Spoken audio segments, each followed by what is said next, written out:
Okay. I guess I'll wait till they start talking.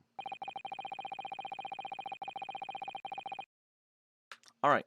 So, I know it's not Thursday, it's not my normal day to do this, but it's been weighing on me, the fact that I didn't get through a whole chapter last Thursday. So I'm going to try to sneak one in real quick here, play for a couple hours tonight, maybe get through the rest of this one, but we'll see what happens. Anyway, similar to last time, I'm not going to do my accents right off the bat. If I happen to fall into them, I fall into them. Totally cool. But if not, I'm still super curious what the hell's going on with this case. So let's. Hopefully, I remember everything. Honestly, let me look at the court record. I forgot what we established last time. That Upper Street was closed, so our guy had to take the long route home, which is why blah blah blah. And then this is actually like the person our victim saw fall was juror number 6.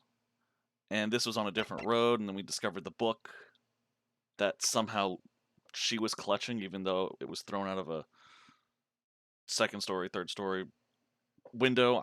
Friggin'. It's coming back to me slowly and in pieces, but maybe if we just... All I remember is that suddenly, out of nowhere, everyone's just like, guilty, guilty, guilty, guilty, guilty. So, now, I gotta go ahead and get them to change their friggin' minds again. I've considered the defense counsel's request for a further summation examination of the jury, and I have determined that the court must uphold the defense's judicial right to this procedure. So, counsel, you will now proceed with your second summation examination. I presume the jury is ready, Mr. Foreman? Oh yeah, we have this dude from the last trial who's still fucking angry at me because I was like, boom, you lie. Whatever.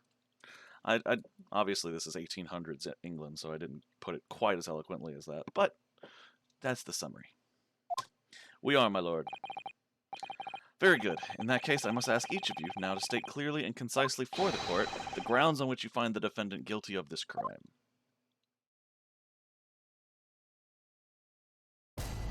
Judicial findings.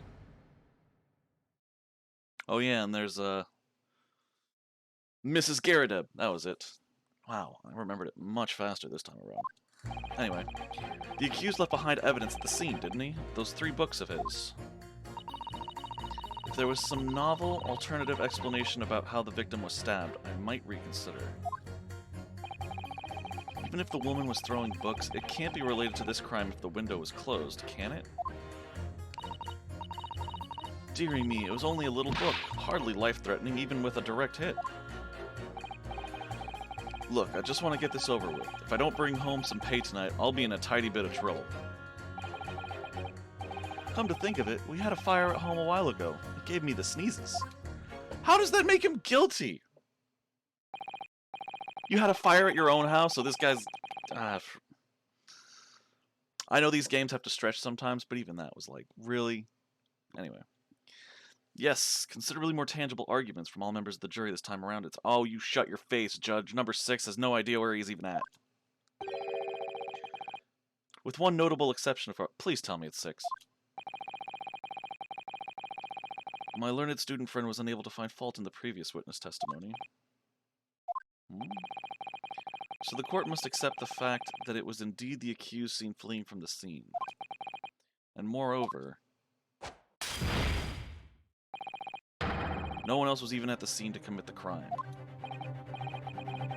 Well, if the eyewitnesses are correct, it would seem as if the conclusion is somewhat set in stone. I fail to see how it can be argued any other way. That means, I'm afraid, that during this summation examination, it's essential that you establish some other tangible explanation for the facts. How? What would even constitute a tangible explanation here? Isn't it obvious? Who stabbed the woman, and how? Those 2 details are all you need to provide. Simply give us a name and a method by which the attack was conducted. And there I was thinking this might be hard. But Mr. Naruhodo, you have to do it, otherwise this really will be where the trial ends. Ugh, no pressure then. It's quite enough preamble. Proceed with the summation examination, please. I presume you are prepared, counsel. Oh, yes, my lord. Alright, Ryunosuke, focus your mind now. We need 2 slaps, because it's the second one. Clearly, that's how this works. Clearly, the key to this summation examination is going to be juror number 4, the maid. Or should I say Mrs. Garrett. We have a book that disappeared from the Garrett's house on the evening of the incident, and the 4th book found in the victim's hand. There must be a way to link the 2. Yes, that's what we have to find. Using every technique I've learnt in my short career so far, whatever it takes. Boy, super short. Don't forget to keep an eye on Mrs. Garrett and how she reacts even to the things other people say. Oh, I'm gonna have to slide over to her and press... Okay. I'm assuming that's what they're inferring. Jury examination.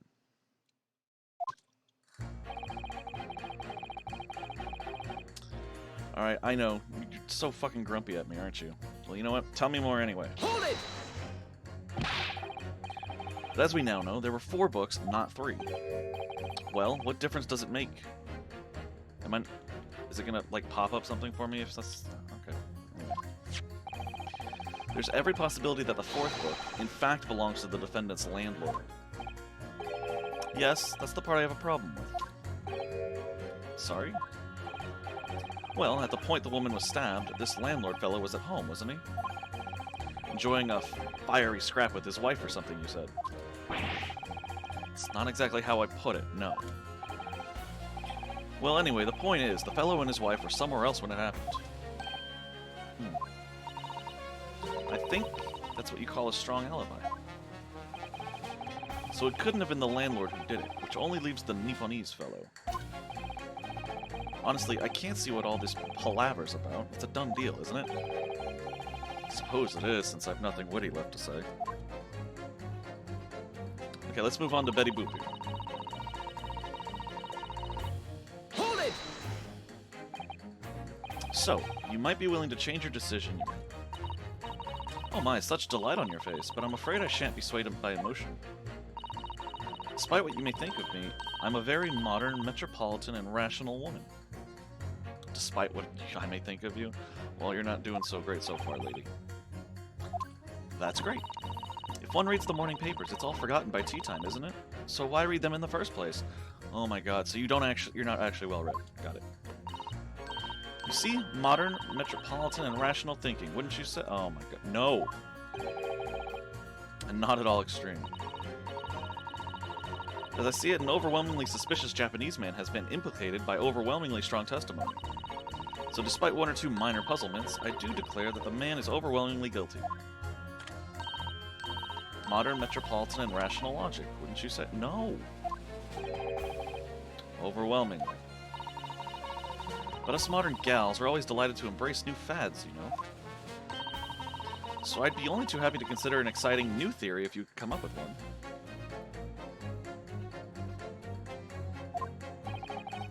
I'd be happy to do that too, if only I could. Let's do our very best not to disappoint the modern and metropolitan young lady. Right. I'm glad you omitted rational there.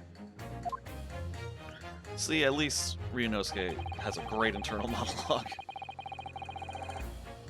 So, during this whole thing, I have to come up with something to contradict, or to provide a different explanation for the stabbing. He's just curious about he said the woman, the Mr. and Mrs. Garrett weren't on the street, so they couldn't have done it, even if their book was there. Which, giant red flag. I'm sorry. That guy's just mad at me from last case, that's all. She needs a new explanation. Let's see what number 3 needs, shall we? Even if the woman was throwing books, it can't be related to this crime if the window was closed, can it? Alright, it's closed.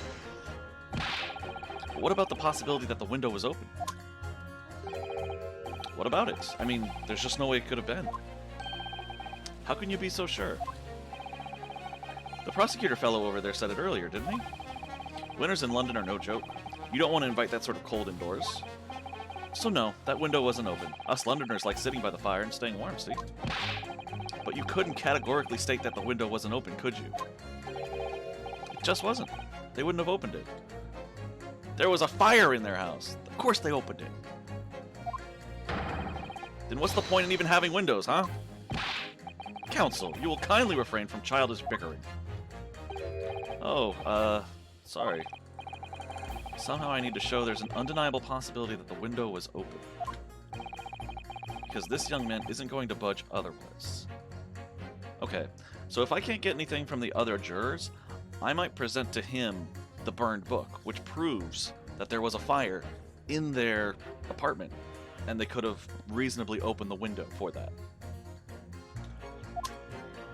But for now, let's talk to Mrs. Garrideb.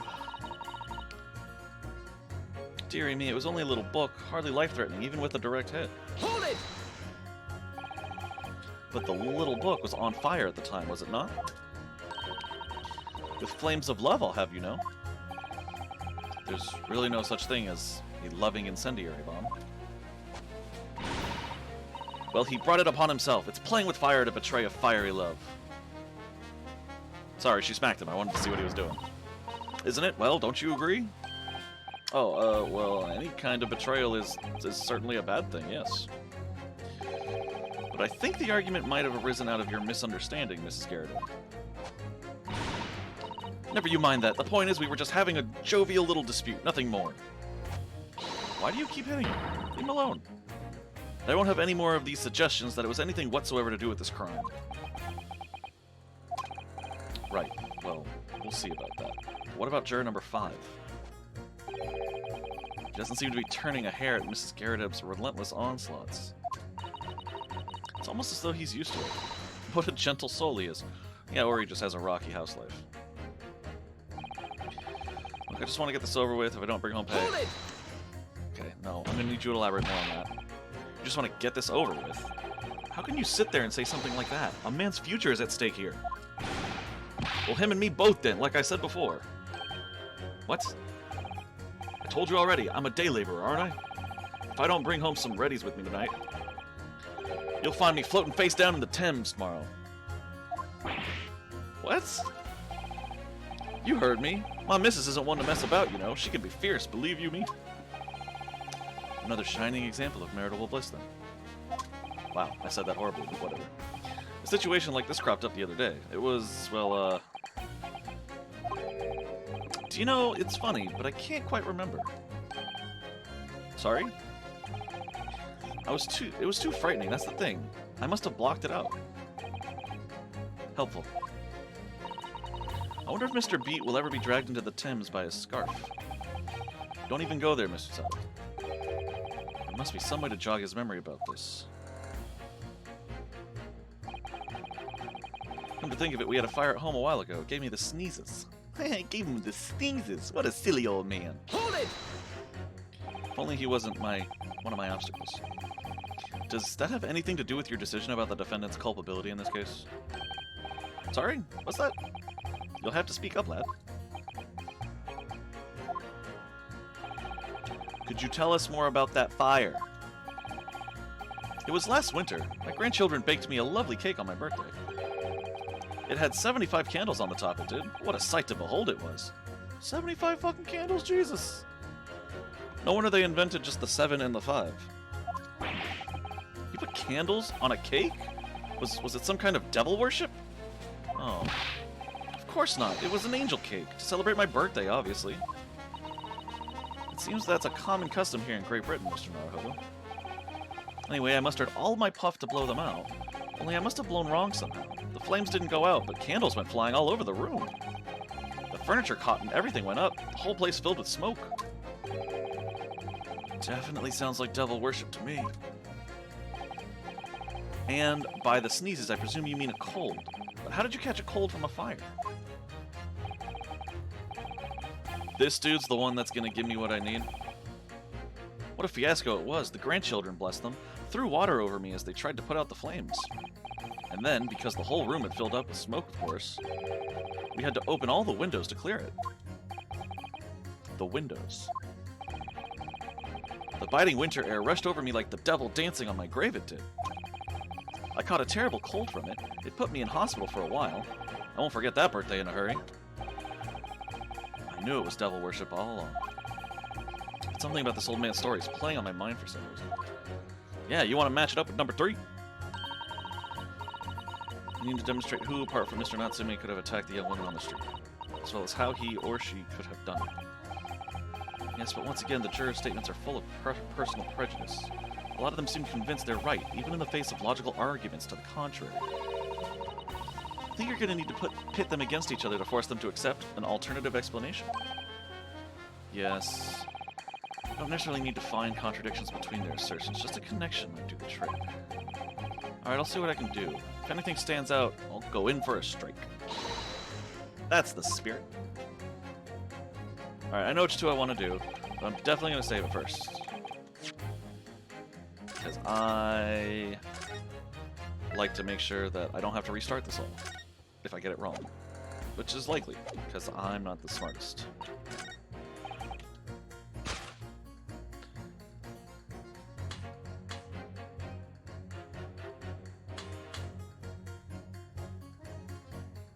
Oh, winter house fires are dire. You have to open windows to clear the smoke. That's when the chill gets...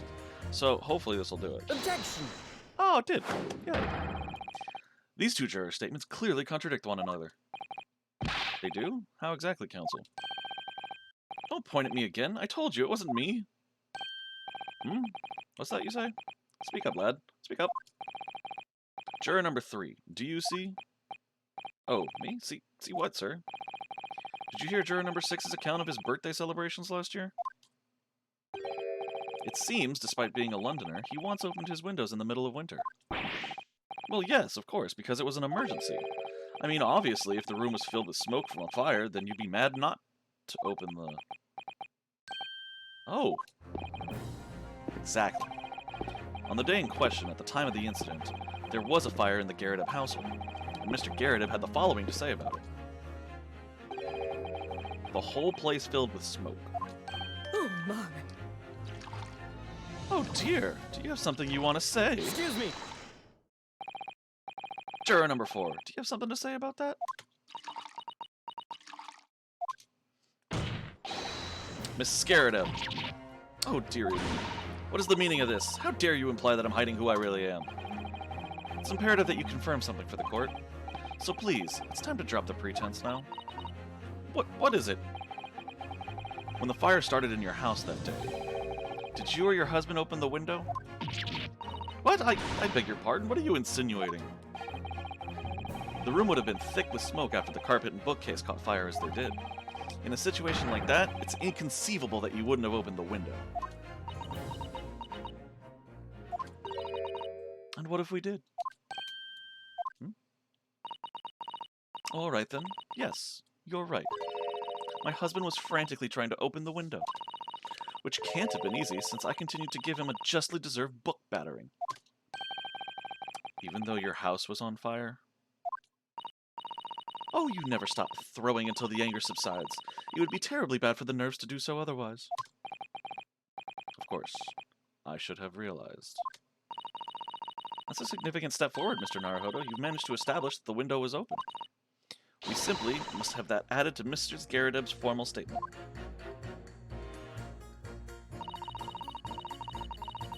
Now you mention it, yes, the window was open at the time. I'd clean forgotten, but it's true.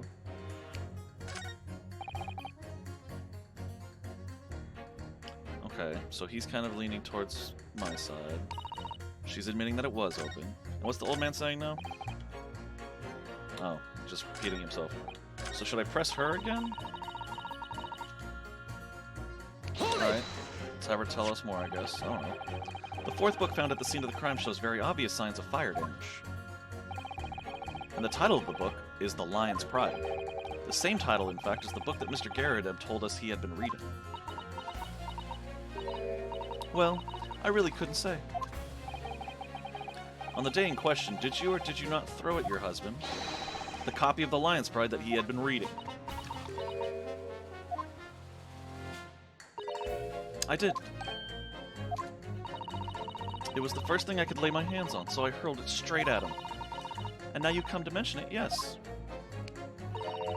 He was rather enjoying reading it, you're right. Why did you not reveal this information to the court from the outset? Because I couldn't, you insolent little man. I didn't remember. At times like that, you pick up and throw whatever you can lay your hands on as well as you know.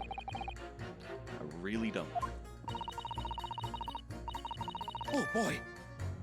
Oh, you jumped? Oh, did someone's memory just get shaken up, remembered. I don't know. That guy 68968. Yo, dude, what's up? How you doing tonight? Thanks for dropping by. I'm just trying to catch a murderer, I think. Alright, yeah, you look scared as shit. Excuse me. What do you have to say, buddy?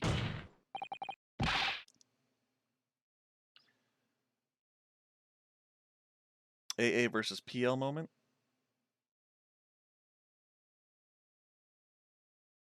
I'm assuming AA is Ace Attorney, but who's PL?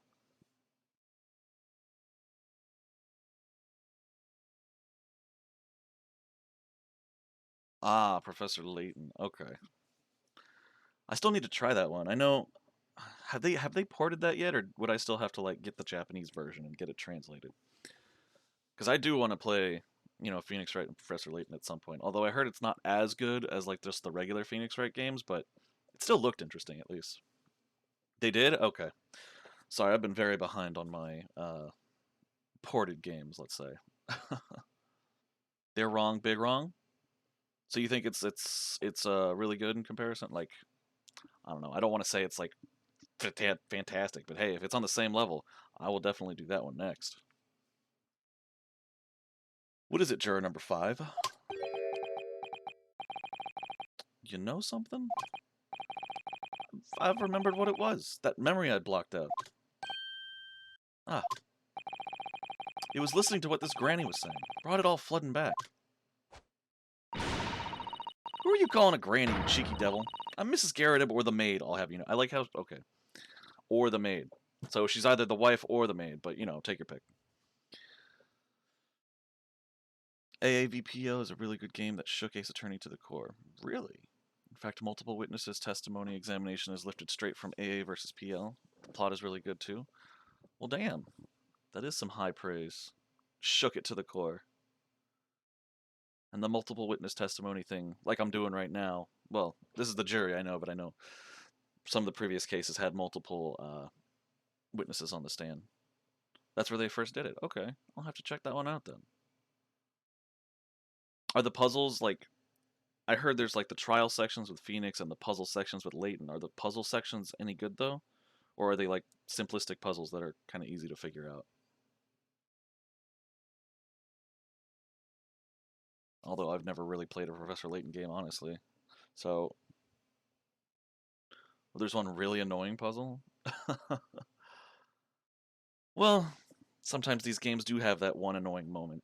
Like mine was in the last chapter of this one so far. And, you know, you're protecting the McGilded guy. And I'm doing the cross-examination on the blonde-haired girl. And I pressed all of her things and nothing came up, so then I had to start like guessing until I pressed on one of them again, and then suddenly he decided he wanted to share some additional information. I'm just like, well, why didn't you do that the first time? But that aside, I'm still enjoying this game immensely, so.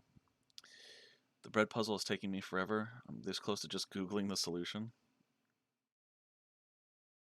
The bread puzzle. Okay. Well, when I do play that game and I run into a friggin' bread puzzle, I'm gonna know to steel myself to be frustrated for a bit. Multiple gimmicks from later AAA game or AAA Ace Attorney games were lifted from Ace Attorney and Professor Layton. You're talking like oh, what's the one I want to mention? Spirits of Karain. I forget which one that's called. It was like the last like official Phoenix Wright game in the series. It was like Phoenix Wright 6 technically. I don't know.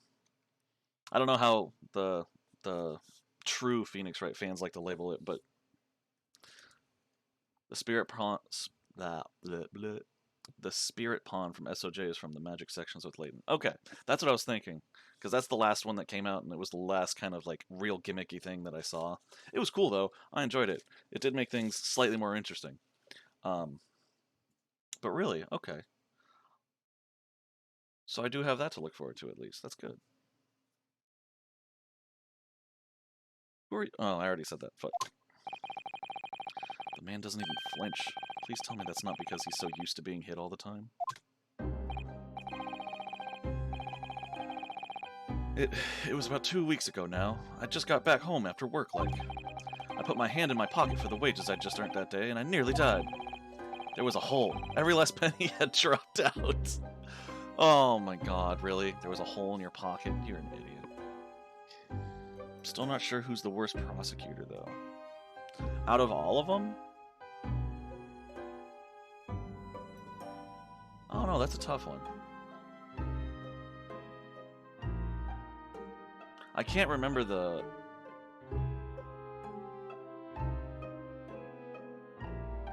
Prosecutor Flinch versus any of the Pains is a tie competition. That's true, the Pains have always been... They're not the best, obviously, but they're super campy. Like, I think they're designed to be jokes. So it's hard to be too hard on them. I mean, even in this one, we went up against a Pain, and that was funny, because I was just like, oof, that's a comfort spot right at home. Oh, I see what you mean. Flinch is from the tutorial trial and Professor Layton. Okay. Flinch is legit one of the worst. Alright, that's fair. I'll have to make that judgment for myself when I come up against that one then. Although, I would say out of all the ones I've seen so far, the only one that was not very interesting was Godot. Or Godot, or however people want to pronounce it. But that's only because, like, it felt like they tried really hard to make a cool character, but didn't explore, like, any of his actual history as much as I wanted them to. Like, I wanted him to eventually, like, get into it with Phoenix about Mia. For Phoenix, well, they did a little bit. They did a little bit, but not to the depth I wanted. That's my issue with that one, so... You know, that's just my opinion, but... This girl wanted to find the police number from Scotland Yard. She's clearly guilty. Oh, is that Flinch? That is kind of some dumb reasoning. The girl wanted to call the police, so she had to have done it, right? But yeah, honestly, it's hard for any prosecutor to live up to Edgeworth. Edgeworth was chef's kiss, man. Mwah! Anyway, so your wife beat you up, didn't she? Oh dear, what a disaster. You haven't heard the half of it, boy. Oh? The wife was cutting up some chicken at the time. I could hardly get the words out, but I told her straight. I've lost the day's wages, love. Next thing I knew, the blade was whistling past my ear. Stuck into the wall next to me, it did. About an inch deep. Yee, no words, just terror. I could smell it then, you know? That god-awful stench of the Thames.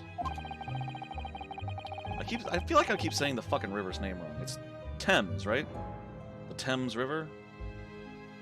I don't freaking know. I'm not British, so I'm not the expert. Zacharias Barnum is a great prosecutor, though. I'm assuming that's the one from Professor Layton. Well, he's an inquisitor, not a prosecutor. Just a different name for a different time. But if he's really, you know, if you'd love to see, you know, Barnum versus Edgeworth, I'm kind of looking forward to, you know, the Layton game then, because that's some high praise, man. I still won't need to go back through the Miles Edgeworth's investigation games, too. Like, I think I played one of them, but it was so long ago, it's hard to remember. And I know there's two. They just need to make more Phoenix Wright stuff. I heard a rumor that Phoenix Wright might be the last Smash Bros. Character. I would lose my shit if that's the case, but I don't think they're gonna do it. But we'll see.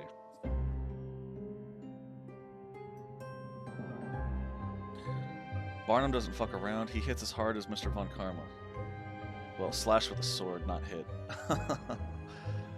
Really? Damn. Phoenix must take quite the beating in that game. But then again, he always takes a really hard beating. Doesn't matter who he's up against. I was sure I was going to end up face down in the muddy banks that night, I can tell you. Now, that's a real disaster, isn't it? I'll never use the word lightly again. Anyway, the point I'm trying to make is this. When women lose their rag, they'll throw anything at you. Knives, hatchets, hammers, you name it. Mr. Naruhodo, you mustn't think that all women are so short-tempered and unrefined. Says the chick who's used a martial arts move on me several times. Oh, no, I wasn't thinking that. Throwing household objects at people is, well, so uncivilized.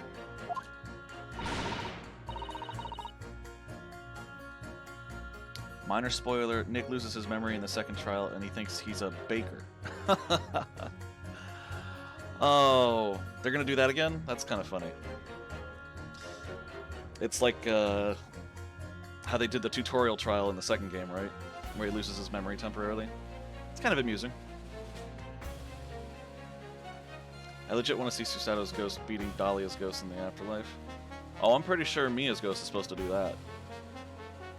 Like, weren't they, like, arch rivals or something?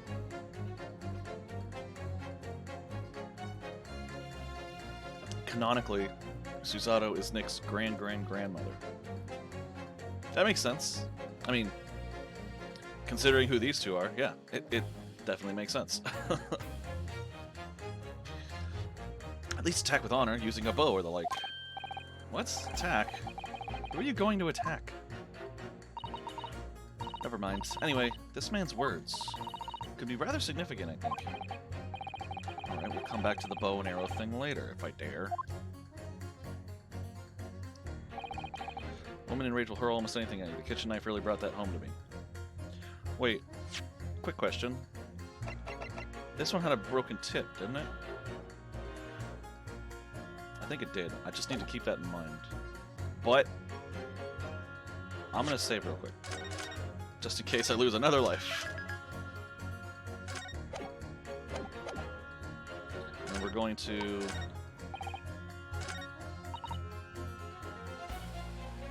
pit her against him, I think.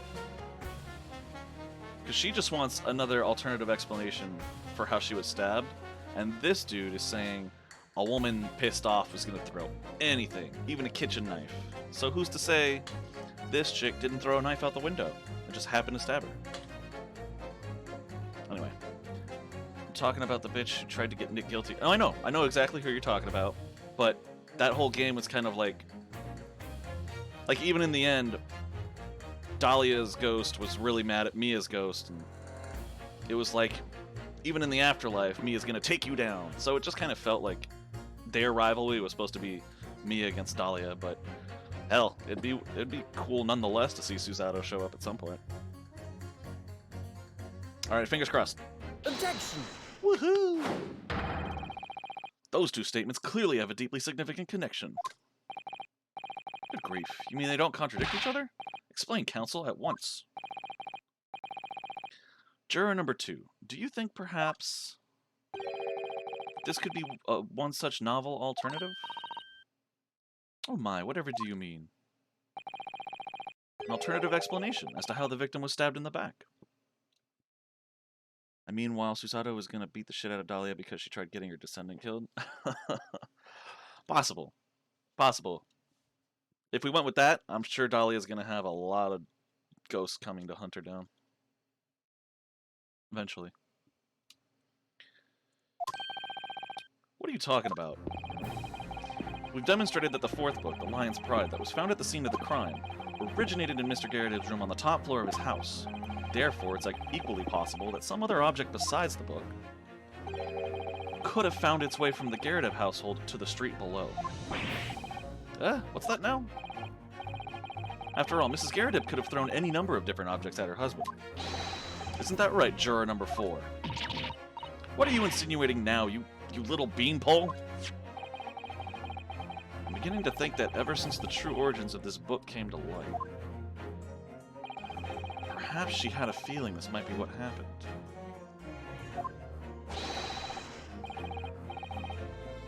I wonder how Susato would react to seeing Trucy.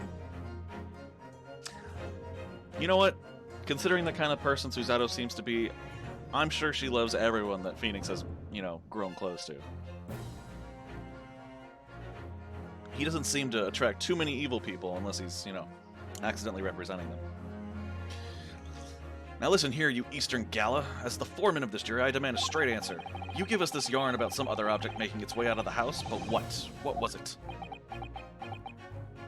Wait, can I look at the knife again? No. Oh, it doesn't have any kind of initials. Okay. Just a knife. Got it.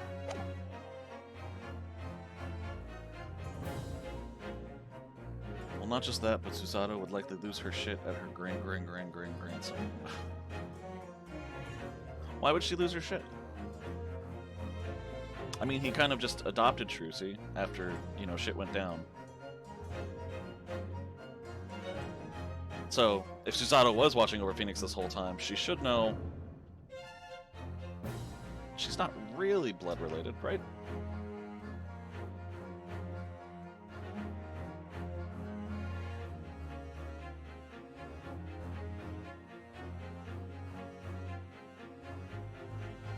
Well, no, that's what I'm saying. Like, I'm wondering what you think she would be surprised about, or what she would lose her shit over.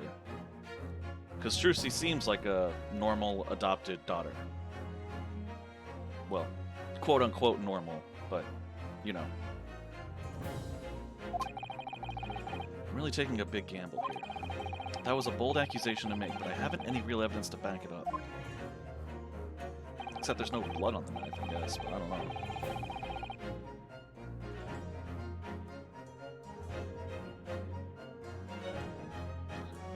Because Trucy is such a nice little bean that would get Susato's heart melting. Well, that's true. Absolutely, I can agree with that. Susato's a sweetheart, and she would just fawn over Trucy, if they had met.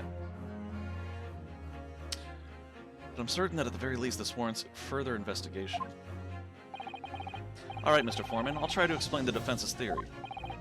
The other object that found its way from the Garrett household to the scene of the crime was... Obviously, it could only be the knife. It could only be the knife.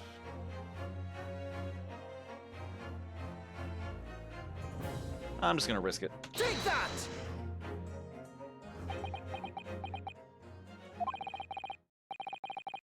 Juror number 4, Mrs. Garrett. What now? Must apologize in advance for this. But I need you to confirm something else for the court. This knife. Have you ever seen this knife before? Ah! Good Lord, Counsel, what on earth are you doing? That's the weapon that was lodged into the victim's back, man. My lord, remember that when the victim was attacked, Mr. and Mrs. Garrett were in the throes of an argument. Mrs. Garrett was hurling anything she could at her husband, who'd been backed up against the window. A window that had been opened to clear the smoke, through which a book sailed to land at the crime scene. Sorry, hold on, let me see. To be honest, I really wish Trucy was an AA versus PL. God, I'd love seeing her antics with Luke. Luke is such a meanie to Maya, it's not even funny. Oh, Luke is Layton's assistant, I assume? But yeah, Maya's too nice. Trucy would definitely work that sass. That would be cool, but something tells me they had to really limit their scope of characters for a crossover game. But yeah, the boy in the blue cap? Okay. Yeah, I figured as much. I mean, obviously, I never touched a Layton game, but if you're mentioning a main character, I'm just gonna assume it's not the Layton guy. It's not even funny, though. Damn, he must be really fucking a real dick.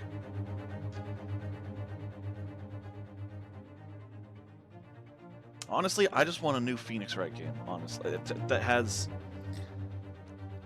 Phoenix and Trucy, and, you know, Edgeworth can show up a little bit if he wants. Some good old-fashioned Gumshoe, I don't know. I mean, I liked Apollo and Athena, but it's not quite the same as Phoenix. It doesn't have the same, you know, rookie-turned-pro punch. I don't know. Herschel is Professor Layton's name. Okay. Herschel Layton. Good to know. I'd love to see a new Professor Layton game too, but sadly Adriel managed to kill the franchise. I hate to be the noob on this one, but who's Adriel? Was that an in-game character or like a producer? Can't seriously believe that. The book was found in the victim's grasp. Are you saying that it flew out of the window and across the street to land neatly in her hand? Even my missus hasn't got a name like that. Yes, I admit there are many details we don't yet understand, but that's the point. That's precisely why we must not allow this trial to end. Not right now. Oh my. I'm scared of your answer, please. Have you seen this knife before or not? Oh, Ah! Thud. Good. My lord. I wish to change my decision. God, you guys are so back and forth. I'm a woman of my word, after all. Thank you, madam. Yes, Ooh, look, we even convinced the guy who's still mad at me. I certainly didn't see this coming, but I just don't think it would be right for this trial to come to an end now with so many unanswered questions. Mr. Foreman. I'd have to agree. Not that I think the granny did it, mind. Yes, you know what? I'm not quite happy about this at the moment either. That's the most nonchalant way of saying, you know what, let's not kill this guy yet. All together now, ladies and gents.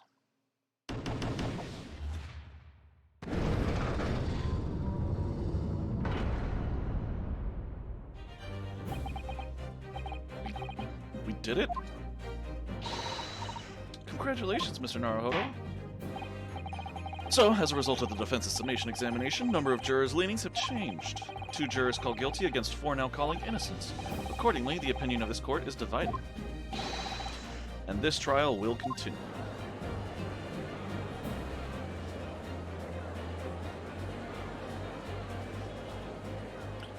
Whew!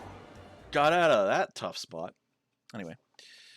Adriel's Leighton's daughter, who took over his agency after Leighton's retirement. Her trilogy is so bad, it's just sad. The puzzles in the game are so damn weak, and the story is so mind-numbingly stupid. Really? Oh, that's so unfortunate. Man. I'm guessing all the ones, like, up to that were, like, pretty good. Adriel's a really bad Mary Sue, and her investigation skills are so damn wrong that it makes me wonder if Leighton ever taught anything to her. Wow, that's harsh.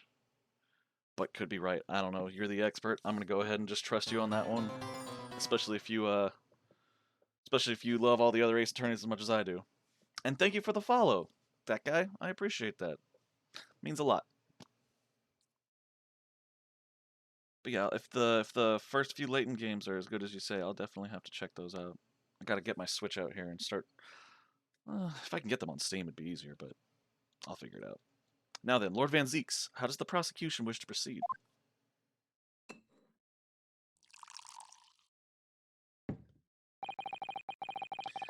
This trial is rapidly descending into a farce.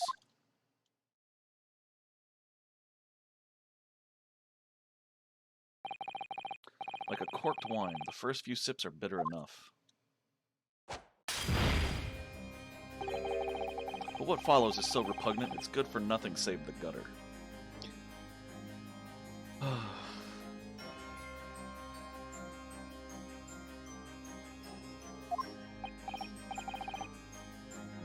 I mean, Leighton knew the basic of investigating in the process of deduction.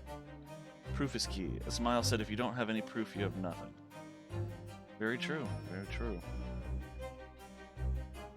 So Leighton was more a more complex kind of investigating puzzle type game, whereas Adriel's, I assume everything was handed to her on a silver platter then? Like, there was no challenge whatsoever? That's unfortunate.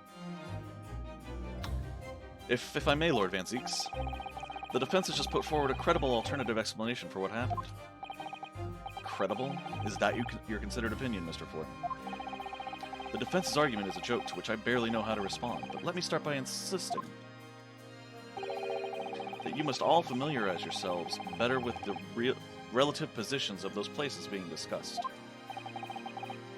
What do you mean by that? What's his angle this time? It should already be more than apparent that between the crime scene and the Garadev household runs a rather wide street, Briar Road. Which means that the distance from the Garadev's house to the scene is some, yes, 15 yards. Wait, were they using yards back then? I always thought Britain used metric. Or was this before metric? I have no idea. I am not a historian, that's why I'm streaming video games. Pretty much, Herschel would spend days investigating and piecing everything together. He went through everything before ever thinking about pointing his finger at somebody. Adriel spends like 30 seconds investigating and randomly points her finger left and right with wild accusations and a lot of speculation, and then the culprit just goes, "Oh nuts, and I would have gotten away with it too if it wasn't for you meddling girl and your dumb simp and your stinky dog." I appreciate the Scooby-Doo reference. That was funny. But the rest of that is really sad. I mean, sometimes it feels like Phoenix does that, where he points his finger left and right, but at least he pursues that path and finds more clues and evidence and then pieces more interesting things together. I mean, I remember having to take on a cripple. Anyway, poor Acro. He was like the one dude I found guilty where it's just like, no, I actually like him.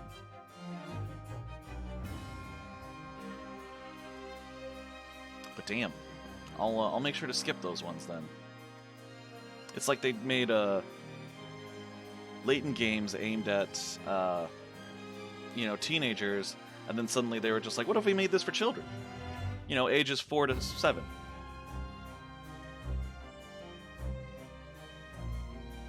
Still, Nick points his finger in a way to keep the ball rolling while still holding his base through evidence and logic. Adriel just doesn't even bother. That's fair. Half the time, I think Nick points his finger elsewhere just to buy himself more time. So, it's not even because he knows everything. He's just like, we gotta get to the second day. Anyway. By the way, her name is Catriel, but I call her Adriel because she goes by that sometimes. Cool, that's fine. I mean, again, I don't know much about the Layton characters at all, so I'm just gonna go ahead and refer to them how you do. Yeah, 15 yards. Anyway, let me see. 15 yards. That's around 14 meters. 14 meters? Oh, that's a little further than I had imagined. And, as you ladies and gentlemen of the jury rightly noted as having portentous significance, the fourth book was found in the victim's clutches. In other words, the smoldering book, wantonly hurled by the lady of the house, traveled some 15 yards to land on the opposite side of the road, neatly between the collapsed victim's fingers and thumb. Is that your final conclusion, my learned and deluded friend?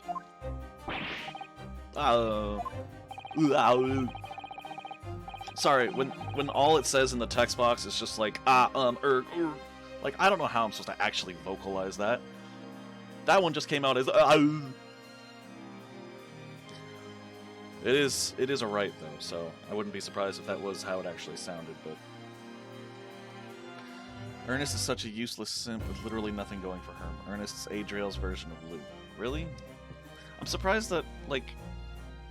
I don't know, again, outsider's perspective, but I thought Layton was essentially kind of training up this Luke kid to be his, like, understudy and eventual protege and successor. Ernest is a rich boy simp who wants to fuck Adriel, and that's about it. He just randomly met her when she was investigating around his home, and he went, she's cute, I want to bone her. Maybe it was the end of COVID, and he was just as backed up as everyone else.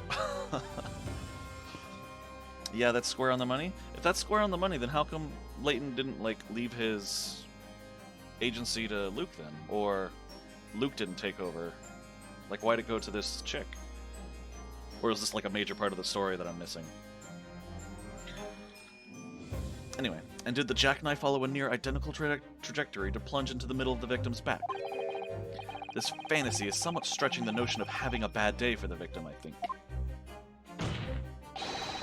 Even those pathetic serialized detective stories have more believable plots. There's nothing I can say to that. That prosecutor loves the sound of his own voice. Miss Susato. Serialized detective stories are pathetic, are they? How dare he? Maybe let's pick our battles here. My lord, might I be allowed to speak? As judicial assistant, you may speak for the defense. Yes, go ahead. The prosecution may consider the idea a fantasy, but what the defense has postulated was believable enough to persuade the jury to change its leaning. And as such, the court has a duty to explore this alternative explanation as thoroughly as possible. Atta girl, Susato. Proud of her. Because after Layton 3, Luke wanted to go away? Basically, after Layton 3, Luke and Layton had a big fight? Really? So they spent 3 whole games together, and then had a fight that they didn't make up by the time the game was over. And Layton was just like, I'm gonna go live on a beach, and Luke was just like, I don't want anything to do with puzzle solving. That seems like very bad writing. They had a falling off, so they went their separate ways. See, that's...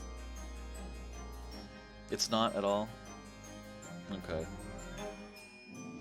Because, like, when they ended, Oh, okay. It's really gut-wrenching. So it's a very strong plot point. I got it. They just didn't really end it in a way that would allow for them to continue making more of those games, I guess.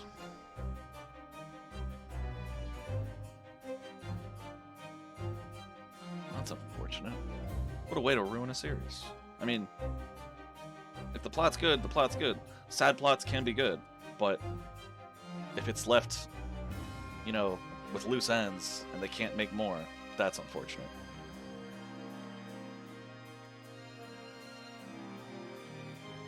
The whole game about blah, blah, blah, blah, blah. The whole game is about Luke and Layton slowly falling off. We see everything in motion and there's nothing we can do about it. Gotcha. Well, if that's the plot they wanted to go with, more power to them. I hope it turned out just, you know, as good. The series went on for another 6 games, though. Ah, okay. So that was just the end of the 3rd game. And they still had another 6 games after that, or they went up to 6 then, and then What's-Her-Face took over. Okay, that's different. I thought it was like 3 and then to Baby's first Layton.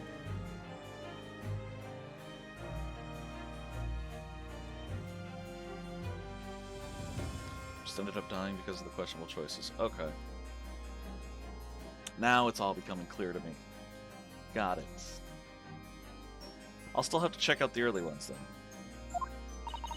Especially if it, like, I like a good gut-wrenching story that's still enjoyable, if that makes sense. But to that end,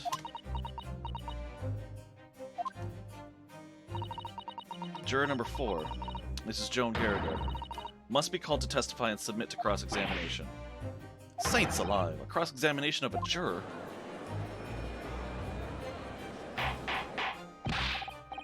Order, order, order! Well, this is highly irregular. It is unprecedented for a member of the jury to be summoned to the witness stand. Objection! I was drinking that. And unnecessary. Lord Van Zeeks? There are already witnesses in the stand whose testimony the defense may further cross-examine. If my learned friend's farcical... God, I can't believe I said farcical. Theory has any truth in it, then both a burning book and a jackknife must have flown through the sky before this couple's eyes. And we must assume they would be able to testify accordingly.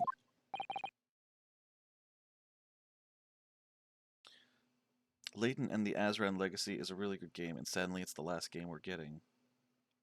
R.I.P. Definitely have to see that one, though. By the way, don't play the games in coming out order. What would be the recommended order, then? What say you, witnesses?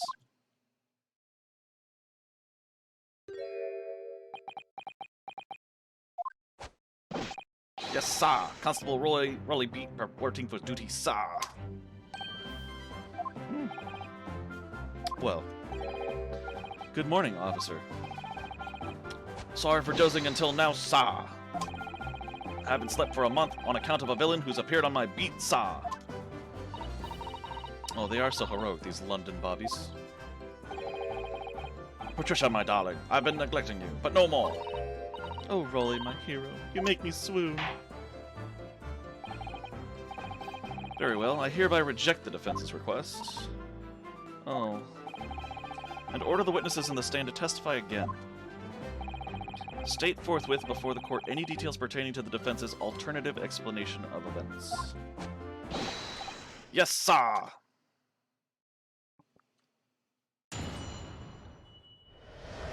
Professor Layton and the Last Spectre, Professor Layton and the Eternal Diva, the movie. Okay, so it's not all games. It also includes, like, movies. Got it. Professor Layton in the Miracle Mask, Professor Layton in the Azran Legacy, Professor Layton in the Curious Village, Professor Layton in the Diabolical Box, Professor Layton in the Unwound Future. That's the canonical order. Okay. I didn't realize they had a movie. How long are those games anyway? Like, compared to, obviously, the Ace Attorney 5-chapter thing. Well, 1 movie and 6 games. Understandable, yeah. It's also Adriel's game, but no. We're gonna go ahead and skip that one.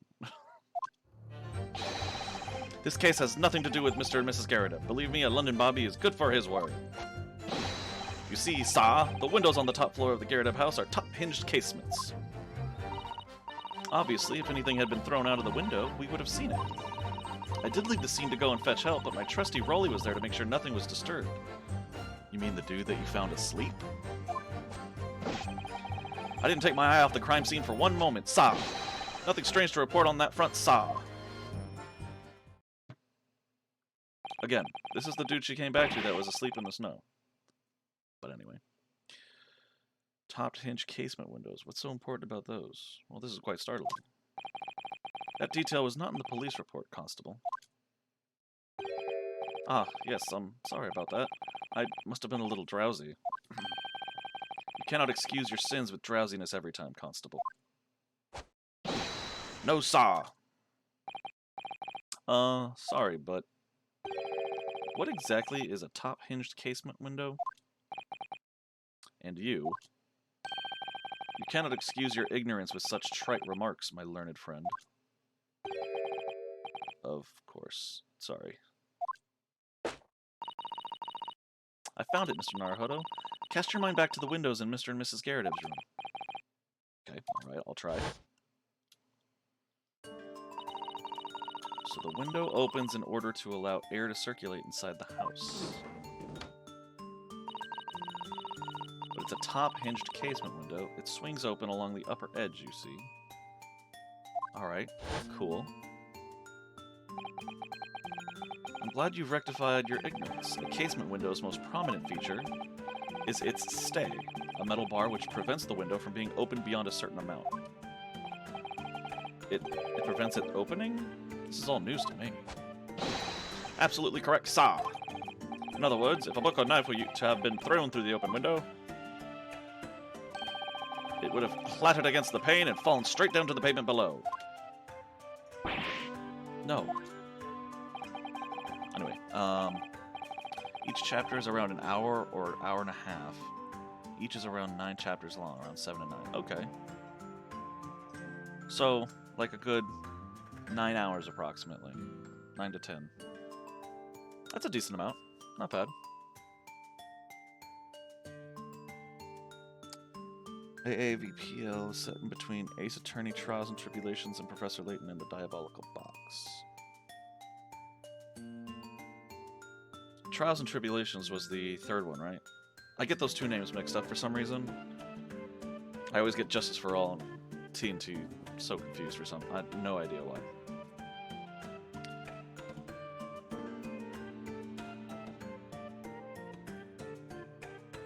Okay.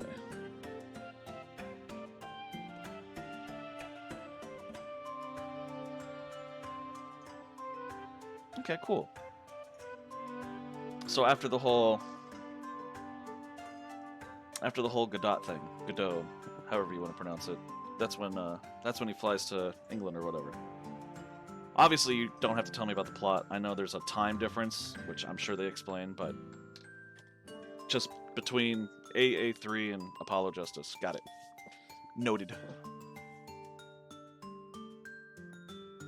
Around this time area? Yeah, this is like 1844 approximately. I don't know. I mean, one of the pence, one of the pounds, one of the shillings, I forgot what piece of money they had, said that it was made in 1844. So at least, you know, at the very earliest, this game takes place in 1844. You see the problem then? Good. Your education in Windows is complete. There was never any possibility of either the book or the knife traveling 15 yards over the road. That is, unless the window pane had been shattered, something we've discounted already. That can't be! Anyway, did you see that, Rolly? That young Japanese man just collapsed in agony. Oh yes, my darling, I saw it. I saw how he crumbled before me. Oh, Rolly, you're so strong. How is this happening? I haven't even started the cross-examination yet, and already my argument's been destroyed. Counsel, if you could drag yourself upright again, the court awaits your cross-examination. My lord. Oh good, another desperate situation. It's a right tradition. Van Zeeks and Barnum would likely have a great fencing fight. I can easily see Van Zeeks bossing the Inquisition around too. Raleigh and his GF would easily fit inside a PL game, not gonna lie. Really? I mean, do they have sort of cross-examination type sections where you're supposed to interview? Well, obviously you're going to interview people to find clues, but I imagine it's not quite as like theatrical as this. And yeah, Van Zeeks looks like he'd take on anyone. I don't know what Barnum looks like, but I'll have to Google it. Yeah, but no cross-examination. Okay, so just as theatrical. That's funny. Boy, Capcom made like 2 similar games there, didn't they?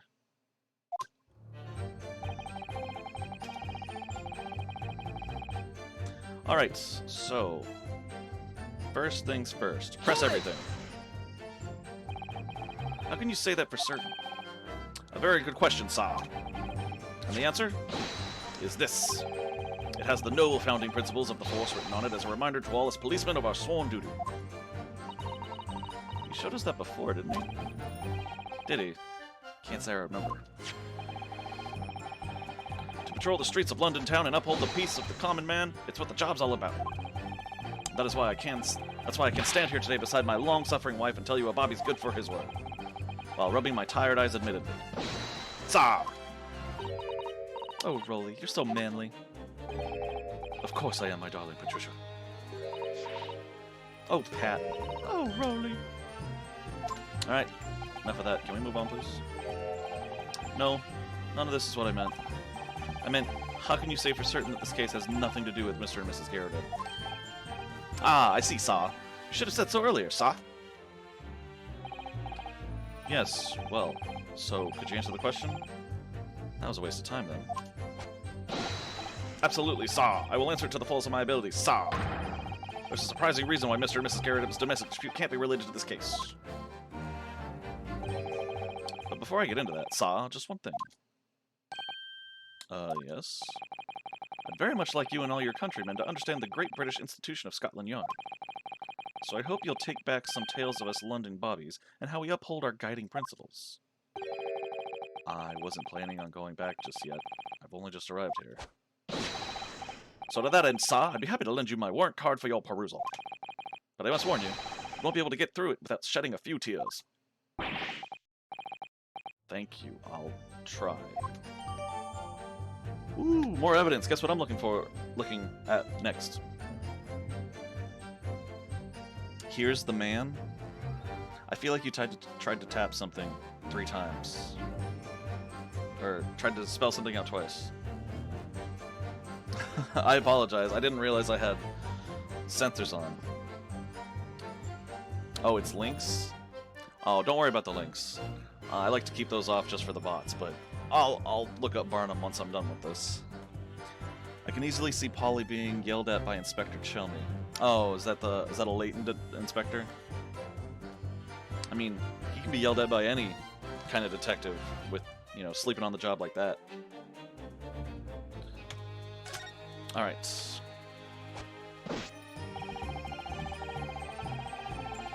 Inspector of Scotland Yard. Cool, cool, cool. I mean, poor Polly, but he must be something to get into Scotland Yard, I assume. Oof, excuse me. A small folding wallet that identifies London bobbies and contains the rules of conduct to which they must adhere. Alright, principles of policing. Item 1. A policeman will strive to preserve the peace within his allotted beat. Item 2. A patrolling officer is expected to walk 20 miles around his beat every day for the furtherance of community relations. Metropolitan Police Regulations. Item 1. Any crimes fall under the jurisdiction of the beat in which they are discovered. Item 2. When a crime is discovered on his beat, a policeman must assist with initial investigations and help detectives. It got put into the court record. I'm probably going to have to present this at some point. Anyway. Commissioner Barton would likely yell at Polly for sleeping on the job while Barton eats a nice burg. Oh, is that a burger? That sounds so good right now. Again, still assuming that these are mostly Professor Layton characters. Because the only Scotland Yard person I'm aware of in this game so far is Gregson? Inspector Gregson? The one that Herlock Sholmes keeps showing up. You know, sucks to be him. Hold it! By which you mean they don't open fully, is that correct? Yes, sir. They're just there to allow a bit of air through the house, you see, so they're restricted as to how much they open. And therefore, anything thrown out of the window from inside the room would simply strike the pane and fall to the street directly below. For clarity, allow me to mark the map. Here is the location where objects would have fallen. Yes, directly opposite the scene of the crime, on the other side of the rather wide road. Would it have been so hard for somebody to mention this top-hinged casement thing before? Well, I have another question for you, Constable. What would that be, Saw? How do you even know? Why would you have any idea what sort of windows Mr. and Mrs. Garretibb's house is furnished with? That's a good question, actually. Ah, well, Saw, that's very simple. You see, I helped with the investigation yesterday. Bitch got something to say? Yeah, I am. The more I look at these two, the more I feel like those are Layton characters. Their art style really fits Layton. Really? Well, they do seem a lot more, I don't know, over-the-top cartoonish than most Phoenix Wright characters. But then again, if this game did come out after Ace Attorney versus Layton, it only makes sense that it adopted maybe some of their more animated styles. Excuse me. Excuse me. Do you have something to add, Mrs. Beat? Sorry? You look, well, delighted. Was there some particular reason for that? Oh, I was just remembering. That's all. We really were so lucky. Lucky? What do you mean? Well, of course I feel terrible for the poor woman who was attacked. Don't misunderstand me, please. But we were just so lucky it didn't happen on Rolly's beat. It was so close, you see. Wait, hold on a sec. What does bitch just say? It didn't happen on his beat? What were these rules? Okay, so policemen will strive to preserve the peace within his beat. And a patrolling officer is expected to walk 20 miles around his beat. Again, their story is that they were coming home from dinner or something. So he wasn't on duty yet. But then what is this? Any crimes fall under the jurisdiction of the beat in which they are discovered. But they weren't in his beat, so it wasn't his jurisdiction. When a crime is discovered on his beat, a policeman must assist with initial investigations and help detectives. This crime wasn't discovered on his beat, so he shouldn't have been assisting them, right? Am I tripping balls here? Something fishy. Something fishy with this. Layton's art style is also really cartoonish. Yeah, I kind of assumed it would be, just, you know, judging off... Like, I've seen images of Layton and Luke, I think, but... Sorry, I just had to go on a brief tangent about that. Oh, I hadn't realized. Oh yes, that street, Briar Road, that's the boundary between Raleigh's Beat and the next one. Isn't that right, my love?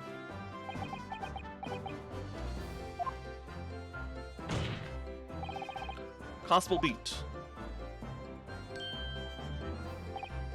Hmm? Oh, yes, that's right. That's the reason I was helping out with interviewing the occupants of the Garrett household yesterday. Their house is on my beat, you see. Sa? That really was cutting it close then. Constable, I wonder if you could clarify something? If the Garrett household is on your beat, does that mean that the pavement next to it is as well? Outside Mr. Garrett's house? Yes, ma'am. The pavement on that side of the road is part of my beat. I see. I was unaware of that. Just think, if the woman had been attacked just on the other side of Briar Road, we would never have been able to go for that meal to celebrate our wedding anniversary. But that's the life of a Bobby, after all. Extraordinary people are Bobbies, tirelessly working for the benefit of all Londoners. Do you know what I think? I think it was the good Lord's way of rewarding my Rolly for all his hard work. Don't you think so, my darling? That must be it, Pat, my love. That must be it. I think perhaps we should make sure we have that information officially on record. Leave it to me, Mr. Naruhodo. I'll take care of it immediately. Case files information has been updated in the court record.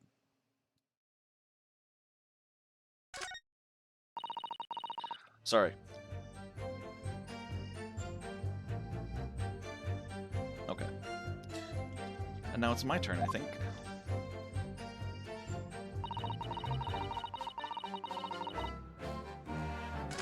Wait, so did this get updated?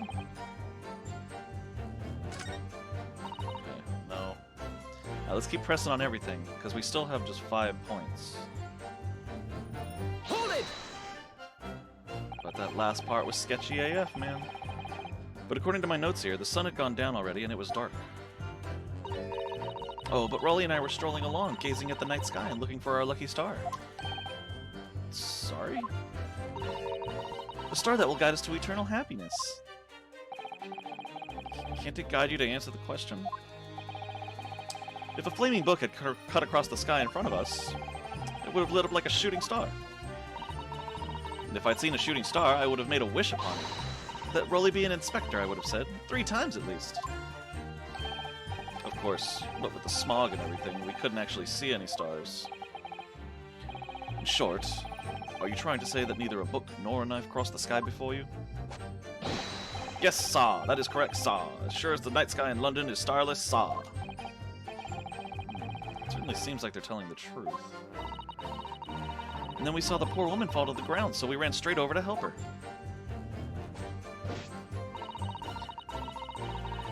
I did leave the scene to go and fetch help, but my trusty Rolly was there to make sure nothing. Oh. Hold it! No, I wanna hear this. Trusty sleepy Rolly. Yes, you said that you went to a nearby police box to fetch another officer, is that right? That's right, yes. If it had been on Rolly's beat, I would have known exactly where I was going, of course.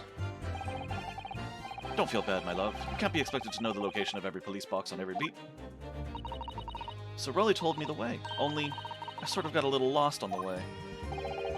Patricia, my darling, that's why I love you. Your terrible sense of direction is bewitching to me. Oh, Pat. Oh, Rolly. Oh, God. There we more often than not, Ryunosuke always speaks what I have to say first. Oh, please. So I suppose I was gone for about 15 minutes. But like I said, my Rolly was at the scene the whole time, making sure nothing was disturbed. I was off duty at the time, of course, but a true Bobby is never really off duty, saw.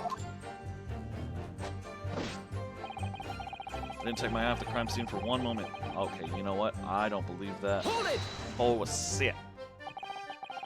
Nothing to report. That's correct, sir. I had my eyes wide open the entire time, never looked away for a second. No one else approached the scene, and nothing was removed from it.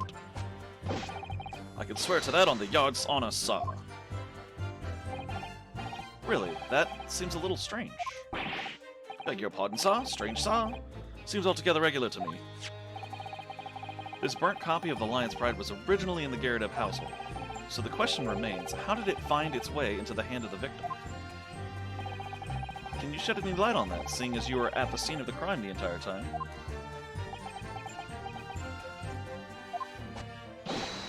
Ah, could it be a different copy, sir? One that just happened to be burnt as well?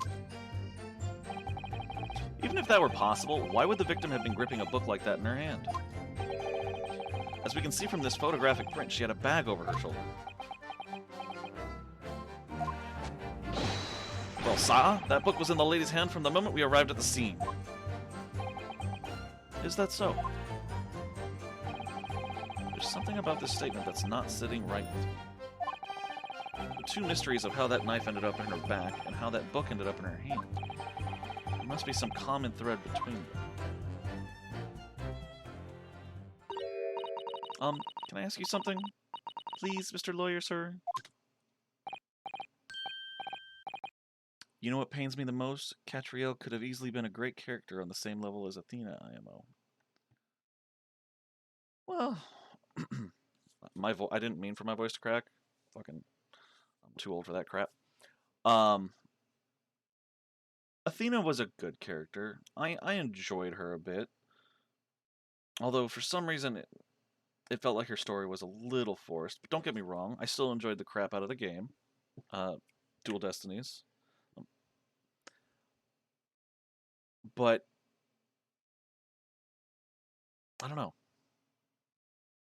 It's hard to imagine comparing someone to her when I have high hopes for them. That sounds mean. It makes it sound like I don't like Athena, but I do. I do like her. She was just a little too gimmicky, maybe? I don't know. But I have no doubt that you're right. Catriel, or however someone wants to pronounce it, could have been a great character. Especially if they are supposed to, roll Leighton over to her. Yeah, her story was a bit nonsensical, but I still liked it. Yeah, no, again, I also enjoyed her too, but she could have been a little more. They could have done a little more justice to her. What a pun. Kind of like how they did to Apollo in the last game, because I don't know. I feel like Apollo was a little more fleshed out from, number 4. And then 6, they just kind of went all out on Apollo. But maybe Athena's is coming up next. Who knows? In my eyes, they could have made a game set right after Unwound Future and seeing Leighton broken from the aftermath of the game. Really? Damn. That must have been quite the falling out, yeah. If there had been some kind of plot line where Catriel helps Leighton somehow put his demons to bed and then takes over, that would have been cool. Oh, yes, of course. What is it? You're doubting us, aren't you? I can tell. What? I wasn't really. I mean, what's she doing? Please, just because I'm a woman, it doesn't make my testimony any less valuable. Wow, no one is saying that. Do you see who's standing next to me, bitch? Absolutely, yeah. It's a great premise. Just based on what you've told me so far, it would have been cool. You might just see me as the wife of a policeman, but I'm a woman with my word I am. I really don't remember ever suggesting that I doubted you. No excuses, I don't want to hear it. My voice will be heard. My lord, you'll let me speak, won't you? Yes, Mrs. B. I will allow you to supplement your testimony if you so desire. Sometimes the path of least resistance is the sage one. That was a very loud mutter. I heard that. That Japanese man thinks a policeman's wife's word counts for nothing, does he? Well, watch out, sir. I might let you get away with something like that, but my Rolly won't. Duly noted, Mrs. B. Please, I humbly ask you to continue. could she possibly be about to say, I wonder?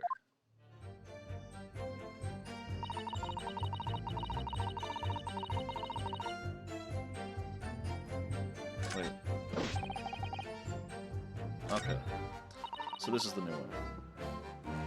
I'd love to see their father-daughter relationship, Layton going through a midlife crisis and reflecting on their falling out. Yeah, it sounds like, I was gonna say, like, if Phoenix Wright had, you know, tumbled in on himself and Trucy helped him out on it, but... yeah, it definitely would have been nice to see, especially in regards into, like, the whole passing the torch kind of thing. Although knowing where that torch is going, it doesn't give me much hope, but... still, yeah, it would have been cool. I agree. I'm right there with you, bud. Anyway, I know what I saw. Oh, right. Hold it! Push, press, let's go. Mrs. Beat, nobody is questioning what you've told us. I saw it, I did. That evening, I saw it clearly. That little Eastern man with the whiskers and the funny curved back, slinking away from the scene. And I know what I didn't see as well. Okay, that's an oxymoron right there. Is no one going to address that? I didn't see any flaming books or knives flying through the sky. All very clear. You also mentioned something about having a poor sense of direction? Oh, yes, well, that's a little embarrassing, really. I'm always ending up at the wrong place when I've made arrangements to meet Rolly. He gets ever so cross. Huh. Dude has his head in his hands. He's got a headache already. Excuse me.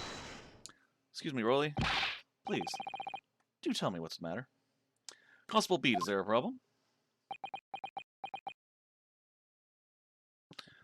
Catriel then starts to try to pick up detective work to try and then cheer her dad up before suddenly finding her actual love for mysteries and puzzles. Absolutely.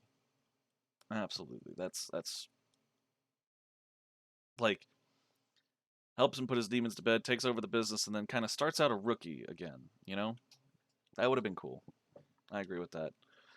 And then actually making more use out of her simp. That also would have been pretty cool.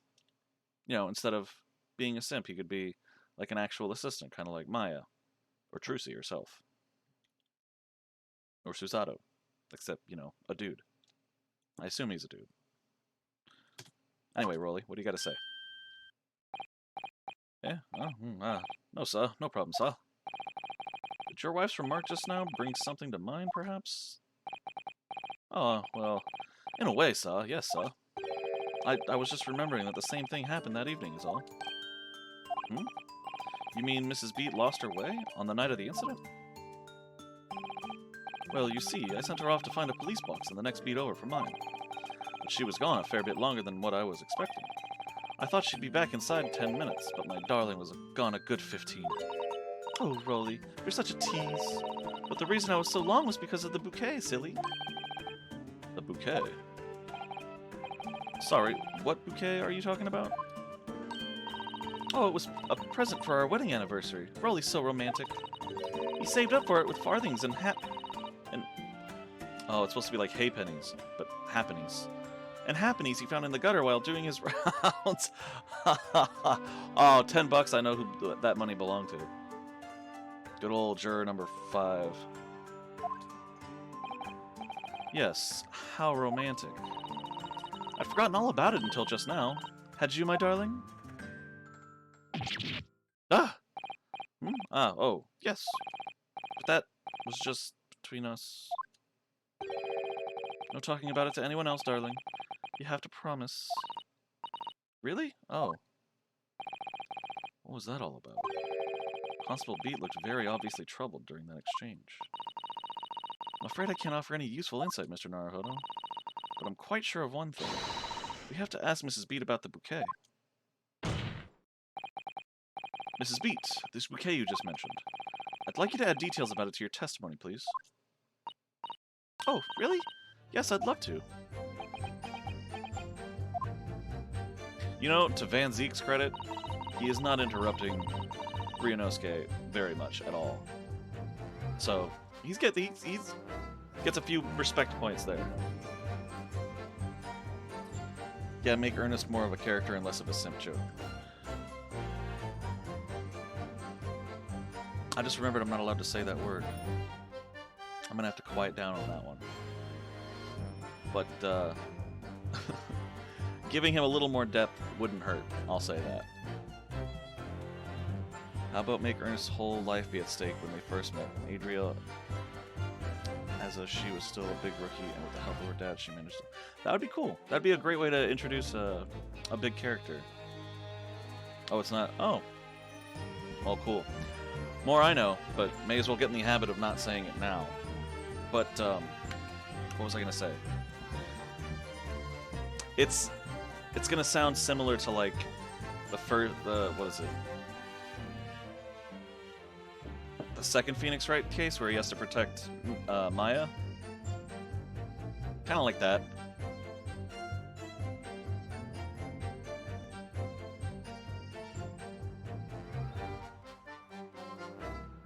At least, you know, they wouldn't kill off Layton, though.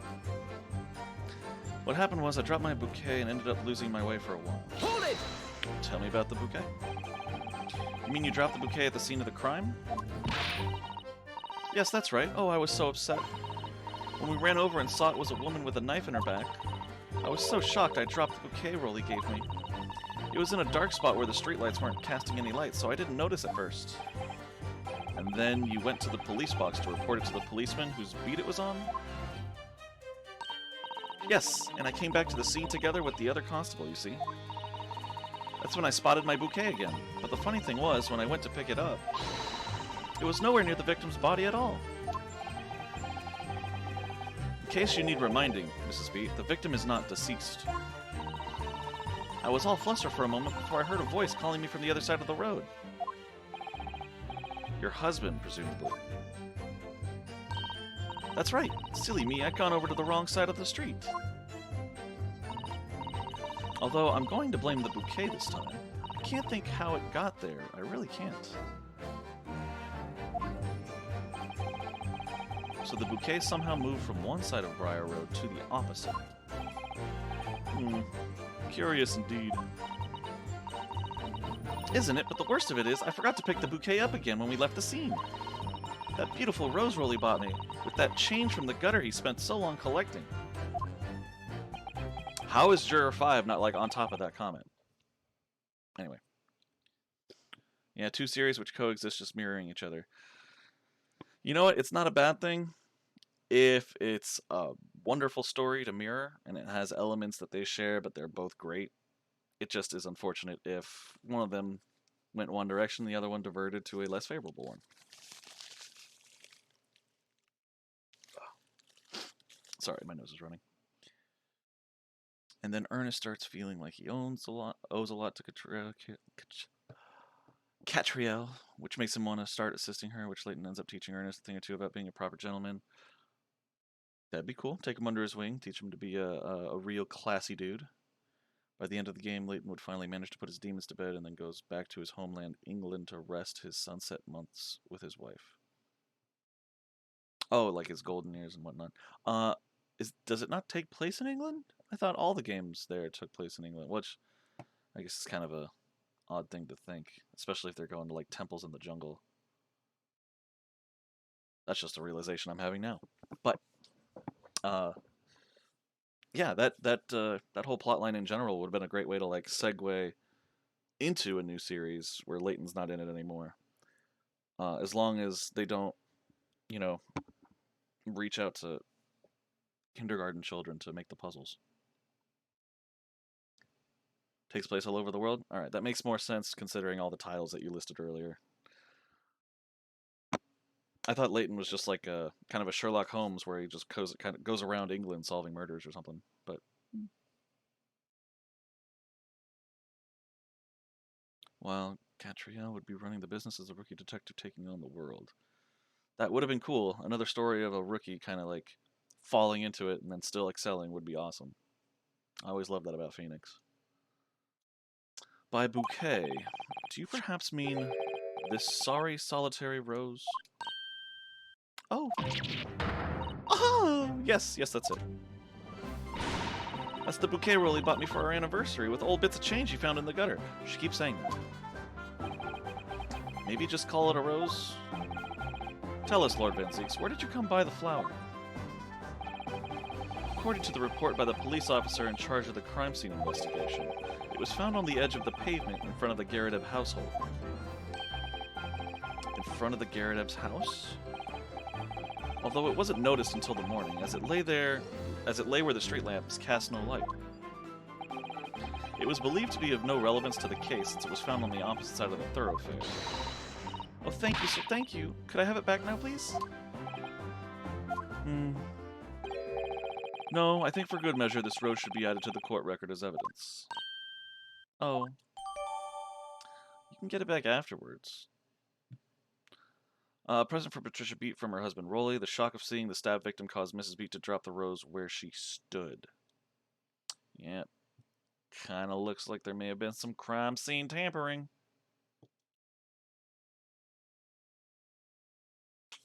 Okay.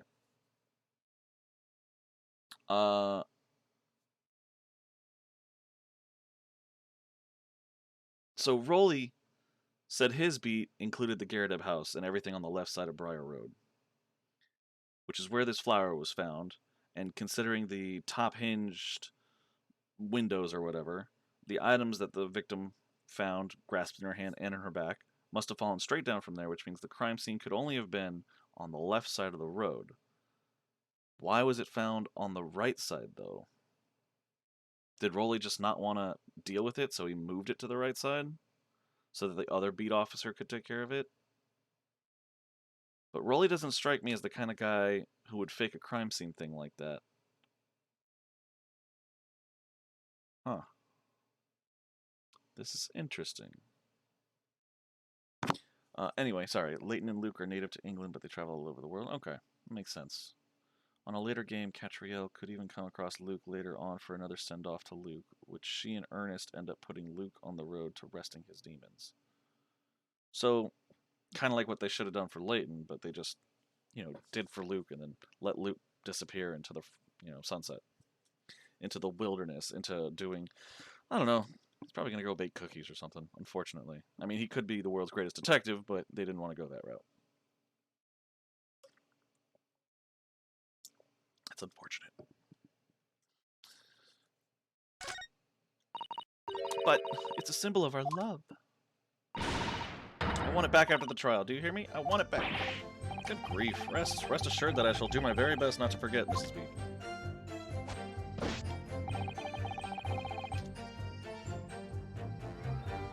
Alright, let's look at the rose real quick.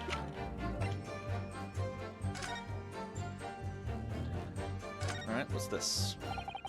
It's very stylish paper the flower's wrapped in, isn't it? It's just an old newspaper, Mr. Naruto. Oh, I suppose it's because I'm not used to seeing English print. It looks so exotic to me. I see. Something wrong? Oh, no, I was just thinking that if you wrapped a stone-baked sweet potato in English newspaper, it might look like some sort of fancy cake. Ah, Susato-san, you do love your cakes. Okay. Just a rose on this side. I'm going to turn it over in a second. An English rose. It's such a beautiful flower. Ah, this is a rose, is it? I've never seen one before. Do you not take an interest in flowers, Mr. Naruhodo? I wouldn't say that exactly, but I do know 3 types at least. Gosh, 3? Yes, plum blossom, peach blossom, and cherry blossom. Oh man, open a frickin' book. Perhaps you should consider branching out? Learning some that aren't fruit tree based, for example? Alright, what article is in here? Oh, just another flower? Blah, blah, blah, blah, blah, blah, blah, blah.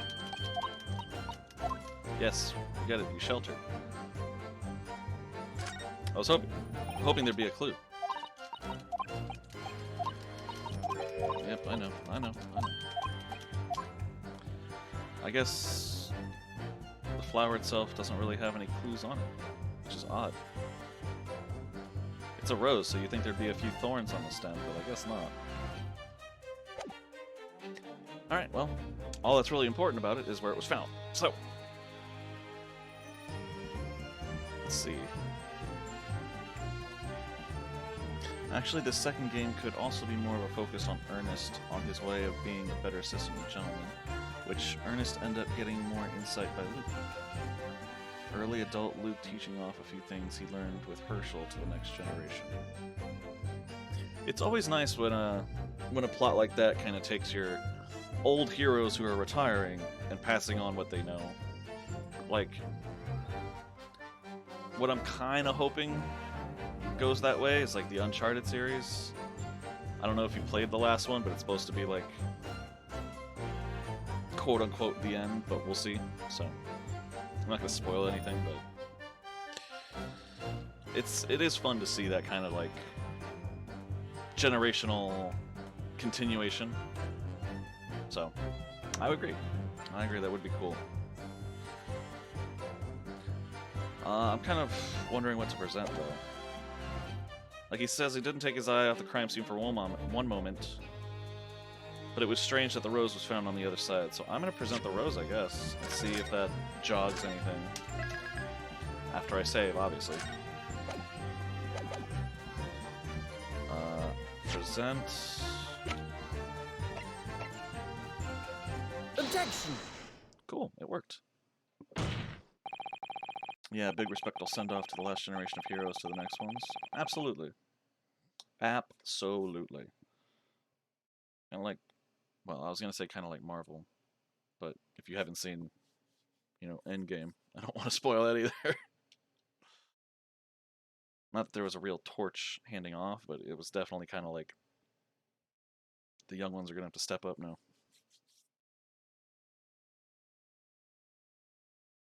Treating the heroes of old with respect and care in which they them paint the way to their next in line. No, not at all like Marvel, more like Star Trek. I don't know. Did you see the Falcon and the Winter Soldier? Because that was a struggle for Sam to just kind of figure out if he's going to be taking the torch next, or well, like a shield. But yeah, the Star Trek series. If you're talking like the reboot where they had Leonard Nimoy in it, like that one makes sense. Yeah. Oh, you didn't like Falcon and Winter Soldier? I wasn't going to say it was its greatest, but it was clearly a whole story about, you know, kind of dealing with who's going to take the mantle next.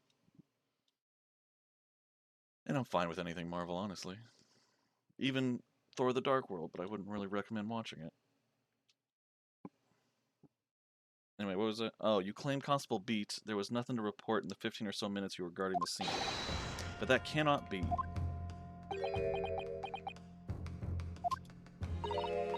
What? What do you mean to say? In your testimony just now, Mrs. Beat, you explained to the court that when you arrived back at the scene of the crime with the policeman assigned to that beat, the bouquet you had dropped at the victim's side was no longer anywhere nearby. Objection! Yes, on the opposite side of Briar Road to where the victim was attacked. But considering the size of that meager bouquet, if a single sorry bloom can be so described, no doubt it was blown in the wind across the street, back into the gutter where it belongs.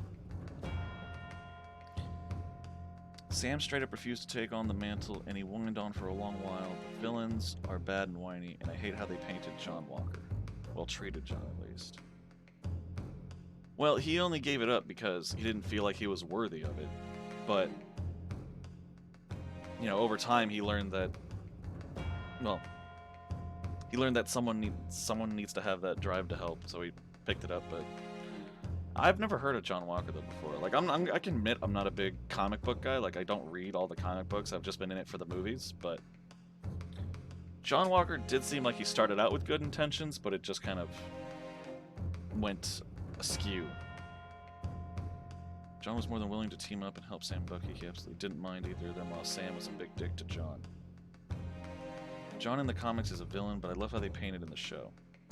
Yeah, he's more of a sympathetic hero who fell. I don't know. It's hard to describe.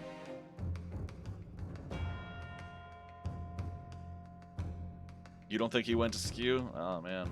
When he murdered that guy in front of all those people, it seemed like he was kind of losing it. I mean, Captain America doesn't really flat out murder people in other countries. Well, I say that in the same regard that Batman doesn't kill people when he, obviously clearly does, but... but, like, I'm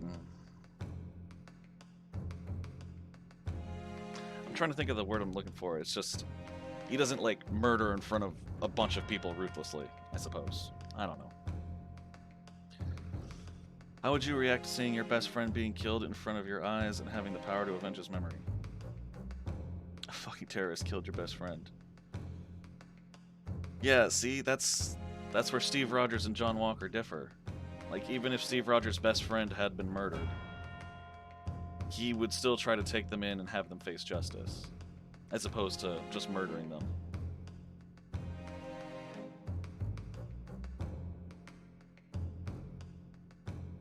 Especially if the dude was saying it wasn't him. But that's just technicalities.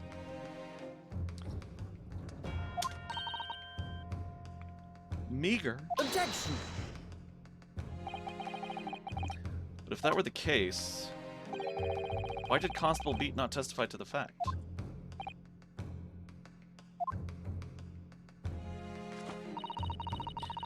No one else approached the scene and nothing was removed from it. Constable Beat swore to that on Scotland Yard's honor. But the bouquet belonged to me. It has nothing to do with the case. That's why Rolly didn't mention it, I'm sure. No, because sadly it's not only your bouquet we're talking about here. More than one thing in this case is mysteriously the wrong way around. What are you talking about? John wasn't in the wrong on killing that goon.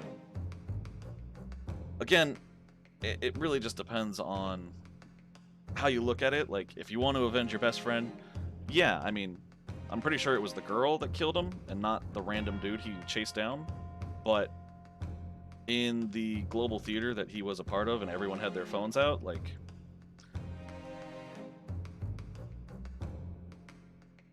Nope, it was the dude.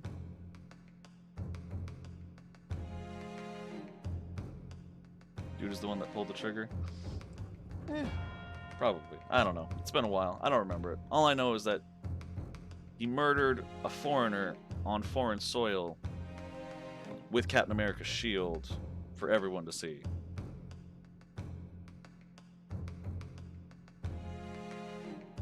The girl wasn't even there? I'm pretty sure they were chasing her and her friends down because Sam wanted to talk to her, and Walker was giving them 5 minutes.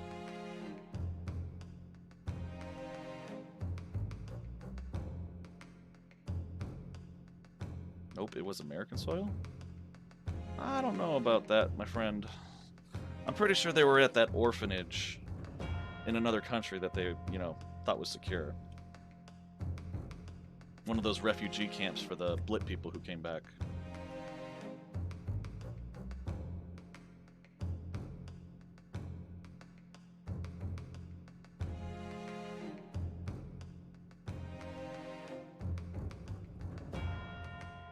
Sam and Bucky were chasing her while Walker was fighting the goons with his friend.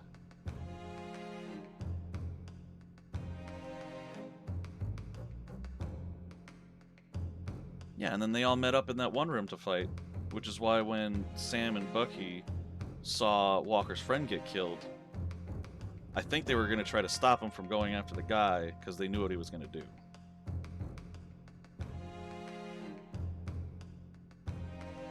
I don't know. I'll rewatch it. Doesn't matter. My point just being that that show is about Sam kind of living up to the mantle of Steve Rogers. Loki was still a better show anyway, that's for sure. Think about it. Besides Mrs. Beat's bouquet, there's Mr. Garredeb's book. Mr. Garredeb's copy of The Lion's Pride, which was thrown out of the window by his wife, who would have struck the pane of the casement window and landed here on the west side of the street.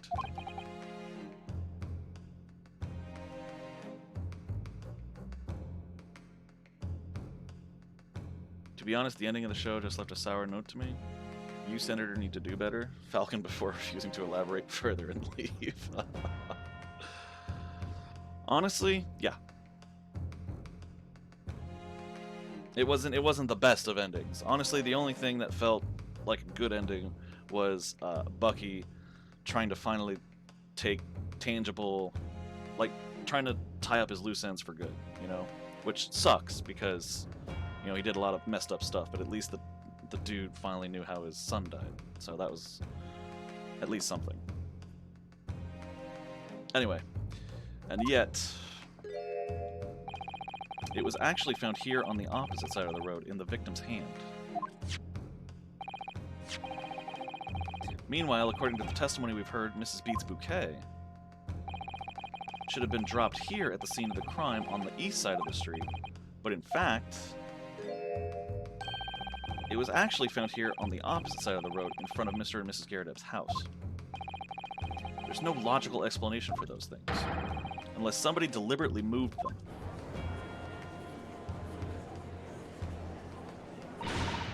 What are you trying to say? The way you're talking, it sounds like you think my Rolly's done something wrong. Yeah, he fell asleep.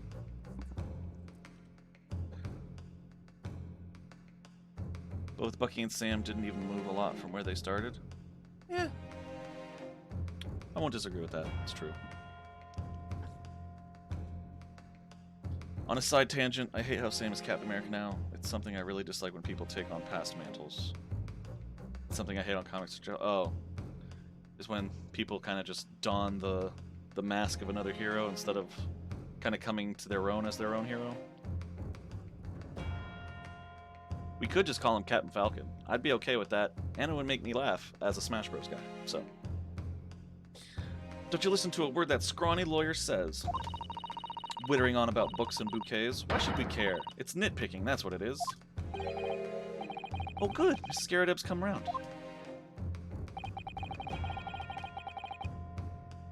You might call it nitpicking, Mrs. Garredeb. But deliberately meddling with the scene of a crime is a criminal offense. It's called, tampering, Mr. Naruhodo. But the person responsible for this tampering cannot admit to it. For a very subtle but compelling reason. Objection! Tampering. You've barely heard the term before. Tell us, my learned friend. Who would possibly have had cause to carry out such an elaborate deception? Yes, there is someone who tampered with the scene of the crime that evening. All the evidence and all the testimony points to that one particular person. Counsel, I must demand that you substantiate this conjecture. Who are you saying is responsible for tampering with the scene of the crime? Crap! Sorry, didn't mean to yell. It's something I hate on both Sam and Miles Morales. Oh. Yeah, considering he doesn't really have a different name, he's just another Spider-Man. Which is a little unfortunate, but... I still like the character of Miles Morales, at least.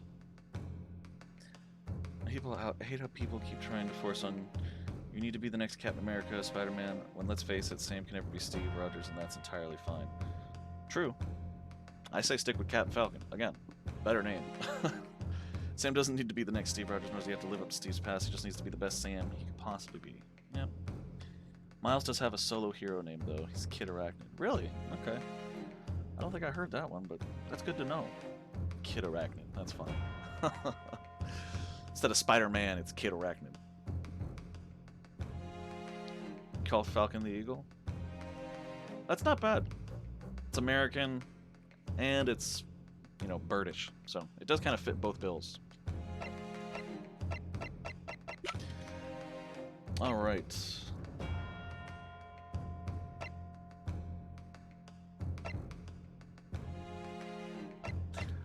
I want to say it's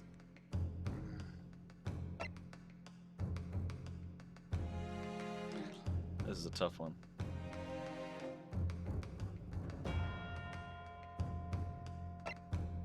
I was gonna say him because if his wife threw a knife out the window that accidentally stabbed someone, he would want to make it look like that didn't happen.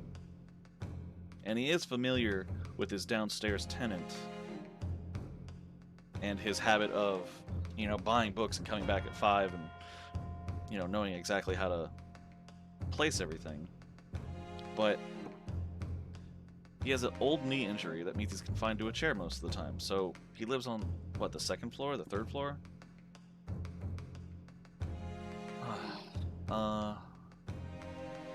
So I can't imagine he'd have the strength to go all the way down and fabricate a crime scene.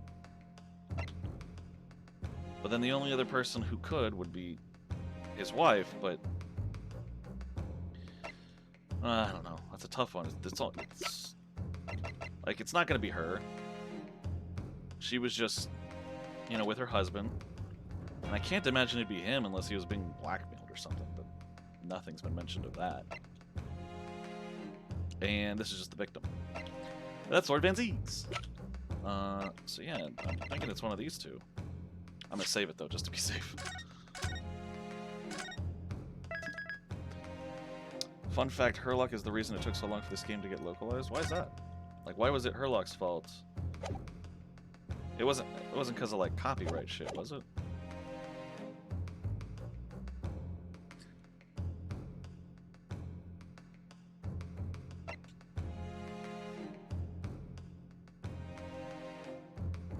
Oh, maybe it's got to be her. Because she was keeping up appearances as a maid. And if a maid had thrown a bunch of shit out the window, people would be like, well, what's going on there? That's not actual maid behavior. In the Japanese game, he's called Sherlock. Ah, okay, so it was copyright shit. And Iris Wilson is Iris Watson. Got it, got it. Makes a bit more sense now. I'm gonna try her. Take that! Nah, the music didn't stop. No, no, no, no.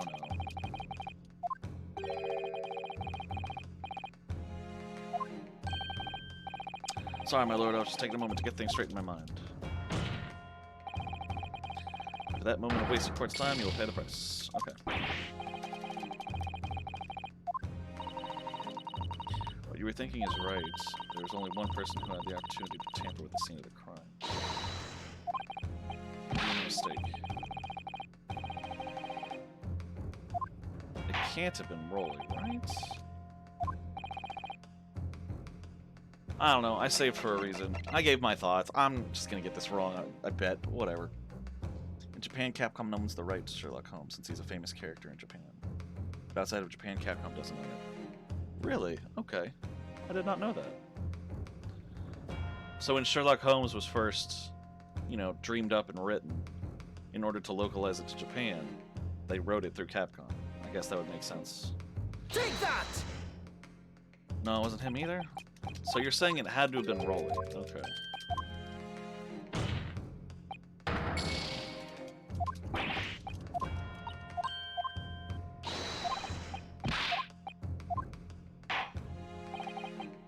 Oh, I'm stupid.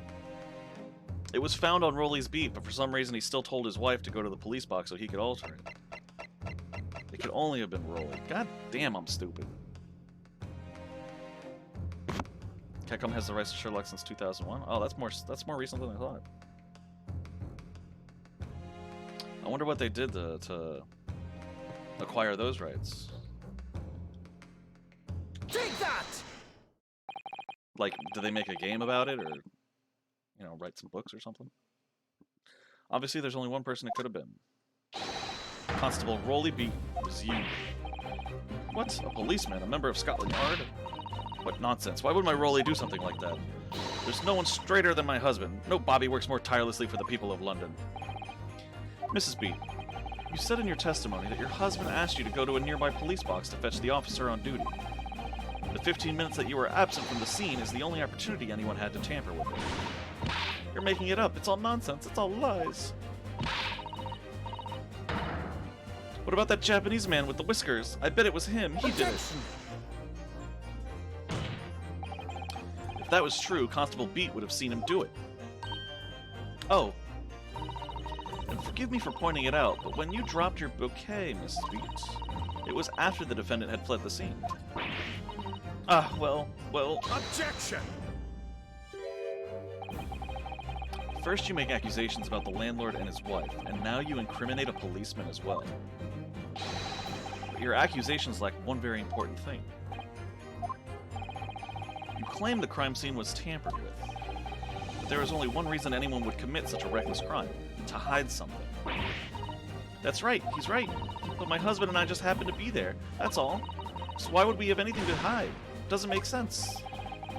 You've offered no motive for this alleged tampering, and until you do, your accusations are nothing but empty threats. Constable Beat had a very good reason for wanting to tamper with the scene of the crime. That's the key to this entire affair.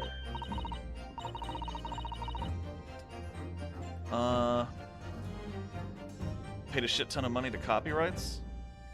Well, I just mean, like, in 2001, they must have had an idea for, like, putting Sherlock Holmes in something, so they had to get the rights to it to do that. So, I'm just wondering, like, what was their original idea to give them the motivation to go get those rights, but... Funnily enough, Sherlock Holmes is a character that existed in 1905. Wasn't it, Yeah, that was it. Sherlock Holmes was the rival to Arsène Lupin. Maurice LeBlanc was actually a big fan of Sherlock. Yeah, I learned that fact in Persona 5. That was interesting. Like, they couldn't get the actual rights to Sherlock Holmes, so they just did Sherlock Holmes and made him the rival of the gentleman thief. Which was, you know, clever of them back in the day, but I think they had to stop that one. Mr. Naruhodo, have you managed to solve this mystery? Counsel, you have made a very serious accusation against a London police officer. If you are mistaken, I'm sure I need not point out that your reputation as a lawyer will be irrevocably damaged.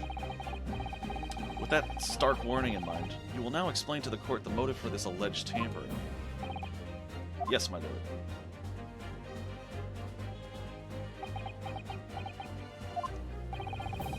Constable Beat's motive for tampering with the crime scene was to hide... I want to say where the victim fell, because it fell in his beat. But moving it to the other side of the street made it someone else's problem. Especially if he was on his way to an anniversary dinner.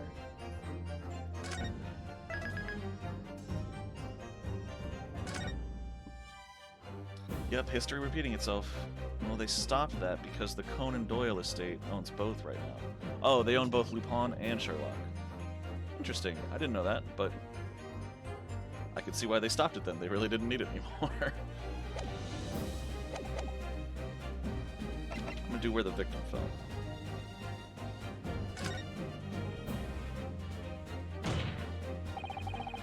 Where the victim fell to the ground. That is what this Bobby had to cover up at all costs. What? Where the victim fell? You mean where she was attacked? What are you talking about? We told you at the very start, didn't we? On the pavement of Briar Road, we saw it happen, remember? It was right here, as if anyone didn't already know.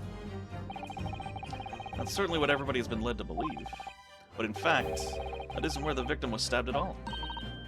What? What? That reminds me, I need to watch that Lupin show on Netflix. I heard good things about it.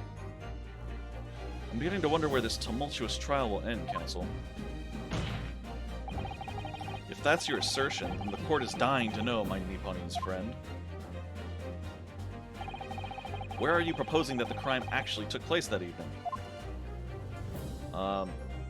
Was it over here, like I keep saying? Take that! But that's on the opposite side of the road? I don't understand.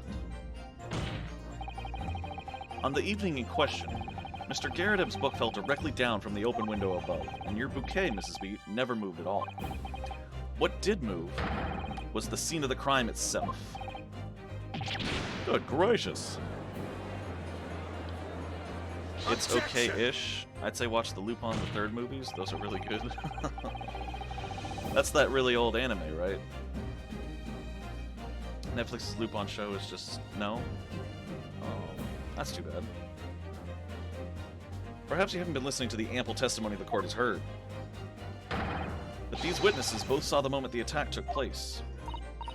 That's right, I saw it. With my own eyes. It was 5 o'clock in the evening and already dark. There was the typical London fog on the ground. When you saw the incident unfold and ran to the victim's aid, That was actually on the west side of Briar Road. No, that's not true. It can't have been. Constable Beat then arranged for you to be absent for a while by sending you for help. And during the 15 minutes you were away, he transplanted the crime scene. He moved all the things shown in this print, the victim herself, the 4 books. He moved everything, in fact, to the pavement on the east side of Briar Road. Extraordinary. But the constable overlooked one thing. What? What did he overlook? The bouquet, I presume. Exactly. Yeah, those anime that are still getting made. It's still getting made? Really? I know it's like it started like back in the 80s or something, but I don't think I've ever seen like any kind of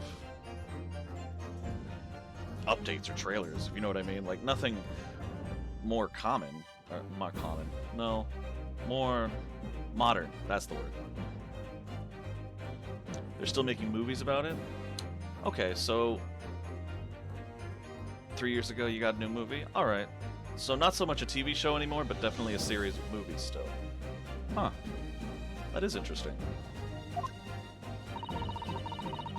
The prosecution told the court just a few minutes ago about the discovery of the rose bouquet. Lord Van Zeek said it wasn't noticed until the morning, as it lay where the street lamps cast no light. Yes, it couldn't be seen in the dark, obviously. Which is why it was only the bouquet that was found in its original position on the pavement on the west side of Briar Road.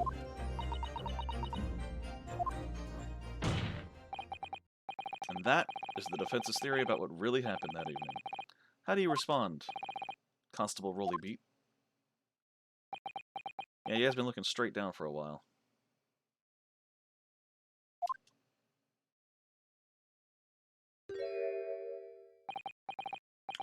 Well, I'm very sorry.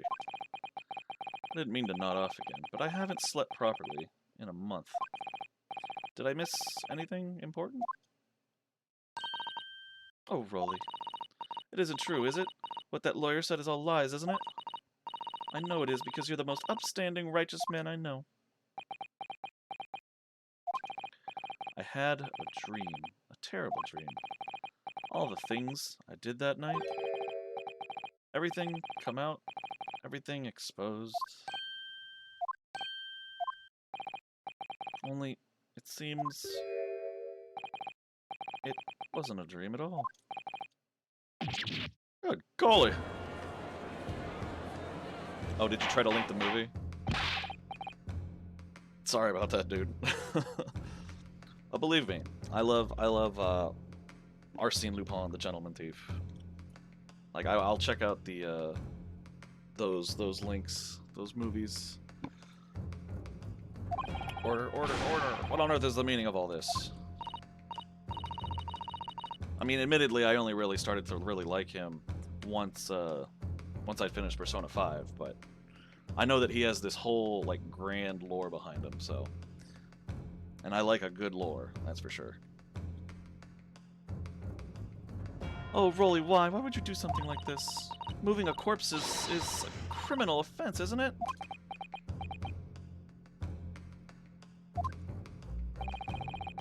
Wishing the victim dead should be one, too.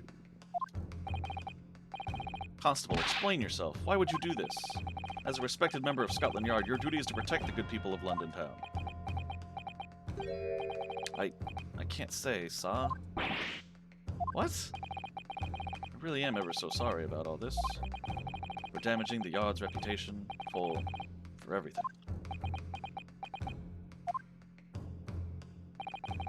I have a possible explanation for why, on that particular evening, Constable Beat felt compelled to move the scene of the crime.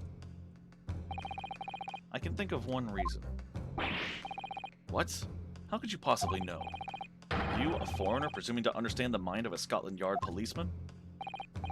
And yet, Lord Van Zeek said it is this foreigner who has uncovered the startling truth of the matter thus far. On a side note, I doubt we're going to get a AA versus PL ported onto PC since level 5 is dead. I doubt Capcom would buy them. I'd love if they did, but I doubt it. Well, it sucks that they're not around anymore.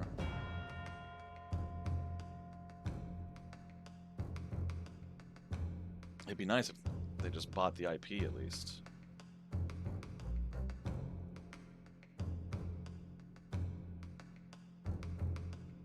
Sorry, I'm just thinking about them acquiring it. I'm wondering if they have a ROM of it, maybe. If I could emulate it somehow on the PC. Because that would be ideal. Because I stream everything off my PC, so I could just throw it up there. Anyway, I believe it would be beneficial to the court to hear this extraordinary young lawyer's theory. Counsel for the defense, if you please. Yes, my lord. Now then, I think you had better show us some evidence. At once, my lord. England, Japan, makes no difference where you come from. Human emotions are the same. But I think I have a fairly good idea of the feelings behind this man's actions. What gives away the motive for Constable Beat's unthinkable actions?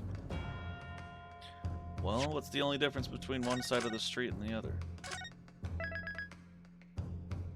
It's gotta be their beat. My guess is the Blue Book. Level 5 is the only ones who made P. Oh, okay. And they went bankrupt after. Well, if it did as well as you said it did, I'm not too surprised about that. A Citra emulator? Okay. I still have to set up a good one. My friend was recommending something called RetroArch, but I don't know if they'd have the Professor Layton games on that. Then again, I just got this new computer back in December. It's big and new and shiny, and I have room for lots of emulators, so I'm sure I could definitely figure that one out. Take that! I realize that I'm a foreigner in this land, and I have only just arrived from Japan, which is why all this information about London's so-called bobbies is completely new to me. I've learnt that, though honorable, patrolling the beat is the most demanding work in the world, for example. Keeping the peace, looking after the citizens on his beat in all kinds of ways. There's no doubt that the young Bobby is charged with a great deal to do each day, certainly. But for Constable Beat, the day in question was special. Special? How? On account of this bouquet, my lord. Oh yes, it was our very first wedding anniversary. Constable Beat had worked so hard to be able to afford this simple gift for his wife, and was so looking forward to taking her out for a celebratory meal, when he and Mrs. Beat stumbled upon a crime along Briar Road. When he saw that shadowy figure through the fog collapse on the pavement ahead of them, what must have gone through the man's mind? But just on that one particular day I was looking forward to celebrating my wedding anniversary. Mrs. Beat puts up with a lot being married to a bobby like me. I wanted to show my dear wife how much I care.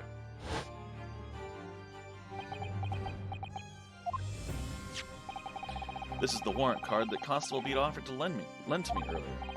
Inside, among the rules for patrolling policemen, it says, when a crime is discovered on his beat, a policeman must assist with initial investigations and help detectives. Constable Beat. Is that, or is that not the reason why you moved the whole scene of the crime that day? Yes. Everything you said, it's all right. So that's it. It was all to do with the boundary of your beat. Oh. Exactly. To summarize, the incident actually occurred on Constable Beat's beat. Good gracious. Constable, do you realize the gravity of what you have done? It was the first time since I became a copper that I'd ever cursed God. Stay close to me, Pat. The criminal could still be lurking somewhere. As we ran over to the scene, I had every intention of doing my duty as a police officer. I've got to report this to the station as quickly as possible. But then it dawned on me. I realized where we were, where the victim was lying, and what that meant for me. When a crime is discovered on his beat, a policeman must assist with the initial investigations and help detectives. Why here? Why did this have to happen here? And why tonight, of all nights? Why?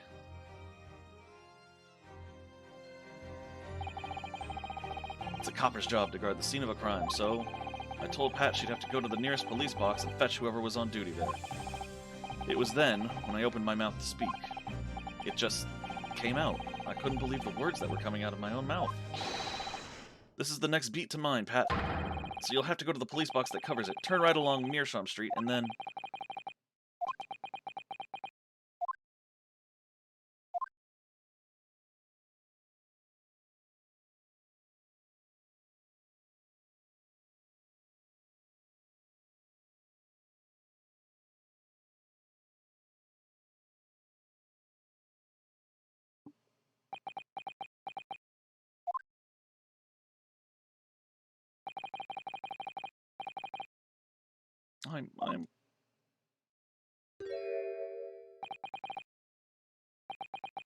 I'm sorry. I'm so sorry. Oh, Constable. I just wanted... just that one night to take my Patricia out for dinner. Oh, Rolly. Just that one night.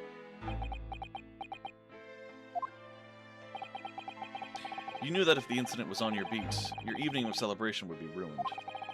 And so you decided to move the entire crime scene outside your jurisdiction. Just across the street, to the east pavement of Briar Road, which falls into the neighboring Beath care. You see, I thought... well, I was sure the victim was dead, you see.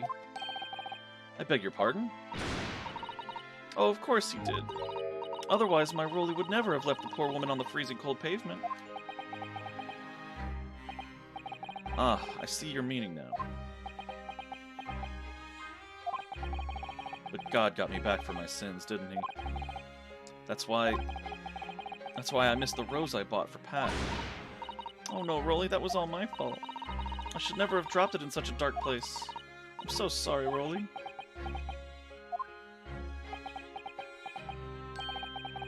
Can you tell us, Constable? How many books did you move from one side of the road to the other in total? Hmm? Oh, 4 it was. Yes, definitely. 4. 3 of them dropped by Mr. Natsume, and the 4th being the one that fell from the window upstairs in the Garrett household, of course. But what made you place that book in the victim's hand? When all the others were scattered haphazardly around, I mean. Oh, well, that's because that's how I found it. How you found it? What do you mean? When we first ran over to the scene, the victim was already holding the book. So when I moved everything, I made sure it was still in her hand. You're sure it was this book, The Lion's Pride, that the victim was holding? Oh yes, no doubt about it, Interesting. The 4th book's information updated. I thought it was an open and shut case at the time, you see. There were only the 2 people at the scene, and Pat and me both saw it happen. However which way you looked at it, it had to be the fellow who ran off who'd done it, I thought. Couldn't see the harm, really. I didn't think moving it all over the road would make a jot of difference. I suppose this is it for me now. I've had it. My lord. Yes, Lord Van Zieks? I believe that concludes the cross-examination of the witnesses. Yeah, something tells me this dude ain't done. Because even though he did move it, it doesn't really change the fact that the books were there and they saw Mr. Natsume run. Raleigh's a good husband despite this whole ordeal. It's true. He did do something bad, but with good intentions. Constable, you may withdraw. Yes, sir! Mr. Prosecutor, sir? What will become of my Rowley? What will happen to him? For now, you are free to go home. The police will contact you in due course. Please, don't punish my husband. This was all my fault. It's because I'm always moaning at him for coming home late.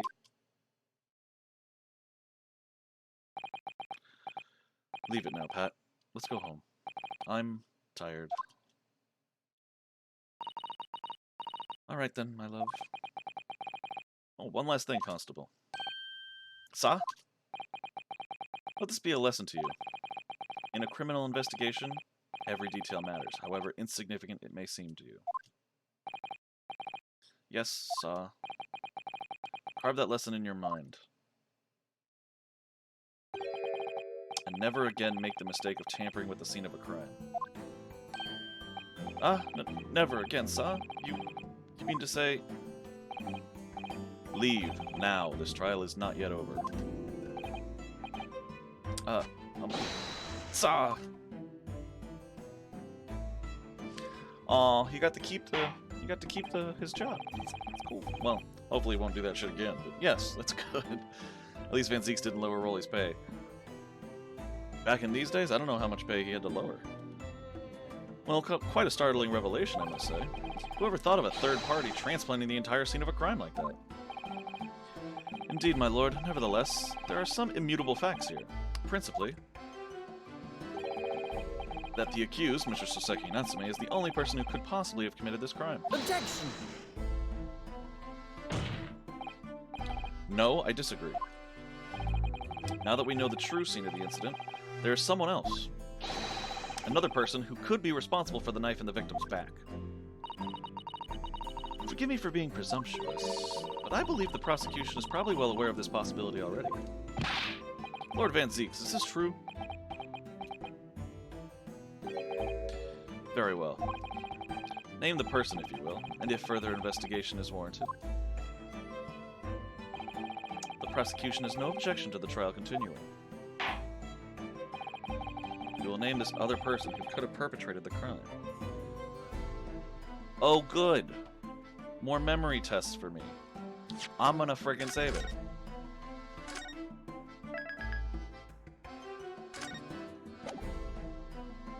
Is it Mr. McGilded? That'd be funny if it was.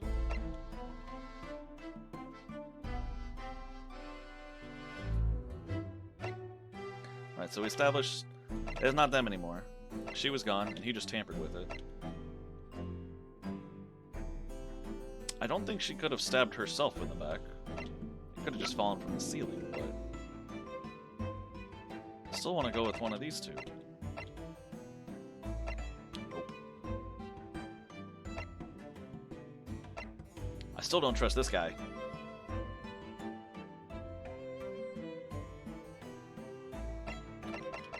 Oh, great. Oh, great. Oh, great. Oh, great. Oh, great. Oh, great.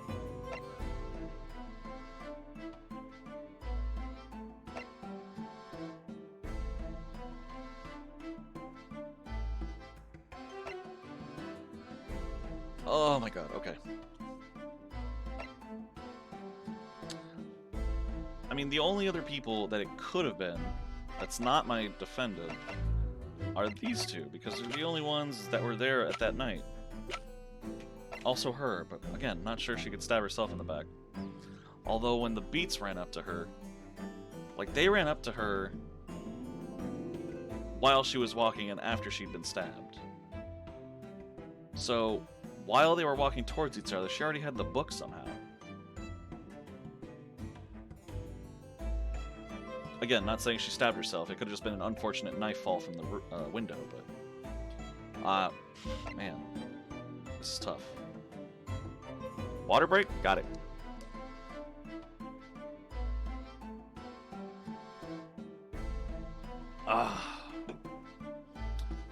It actually had been a while since I had some water. That was good. Thank you.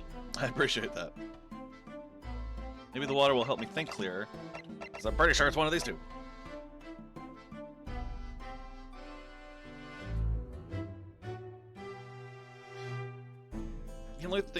The only other thing to me that makes me think it might be this dude is because he rented out the room to Natsume. Even though it was a shitty room, apparently he rented it out to him for significantly less than that was even worth. And I can only wonder why, unless he was looking to set someone up.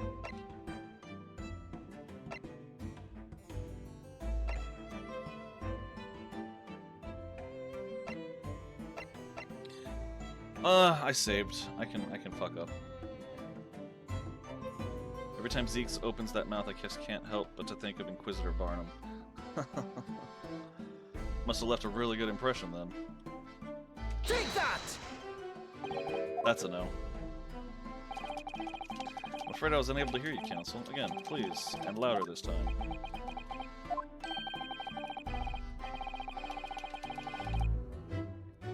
Barnum is easily one of your top ones. Again, high praise. Alright, I gotta load my game real quick.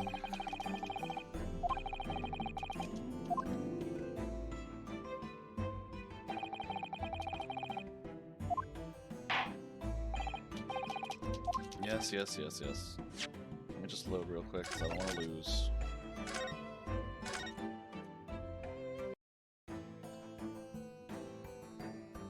Ryunosuke and Barnum both swinging those blades around. I don't think I've actually seen Ryunosuke pull his sword out yet. But hell, swords in the courtroom are cool.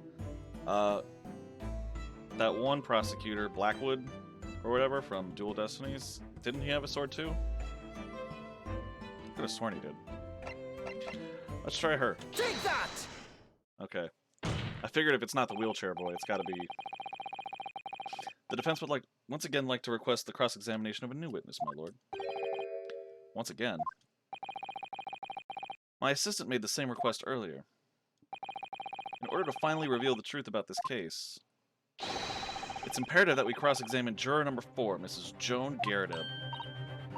Me? Objection! That request has already been denied. But the situation is very different now. Mrs. Garrideb, answer me this. What do you want now, you little toad? At the time of the incident, you were engaged in a violent argument with your husband, Mr. John Garrideb. In the course of the argument, a minor house fire was ignited, and to clear the smoke from the room, your husband opened a window that looks out over Briarwood. Well, what of it? You threw this book at your husband when he was cornered with his back against the window. Upon striking the pane of the open hinged casement window, the book plummeted directly down, finding its way to what we now know to be the true scene of the incident. Yes, and as I said, what of it? During the argument, you were beside yourself with rage. As such, you threw not just books, but anything you could lay your hands on. So, let me ask you one more time, Mrs. Garrideb. This knife, the one removed from the victim's back. Have you really never laid eyes on it before? Ah.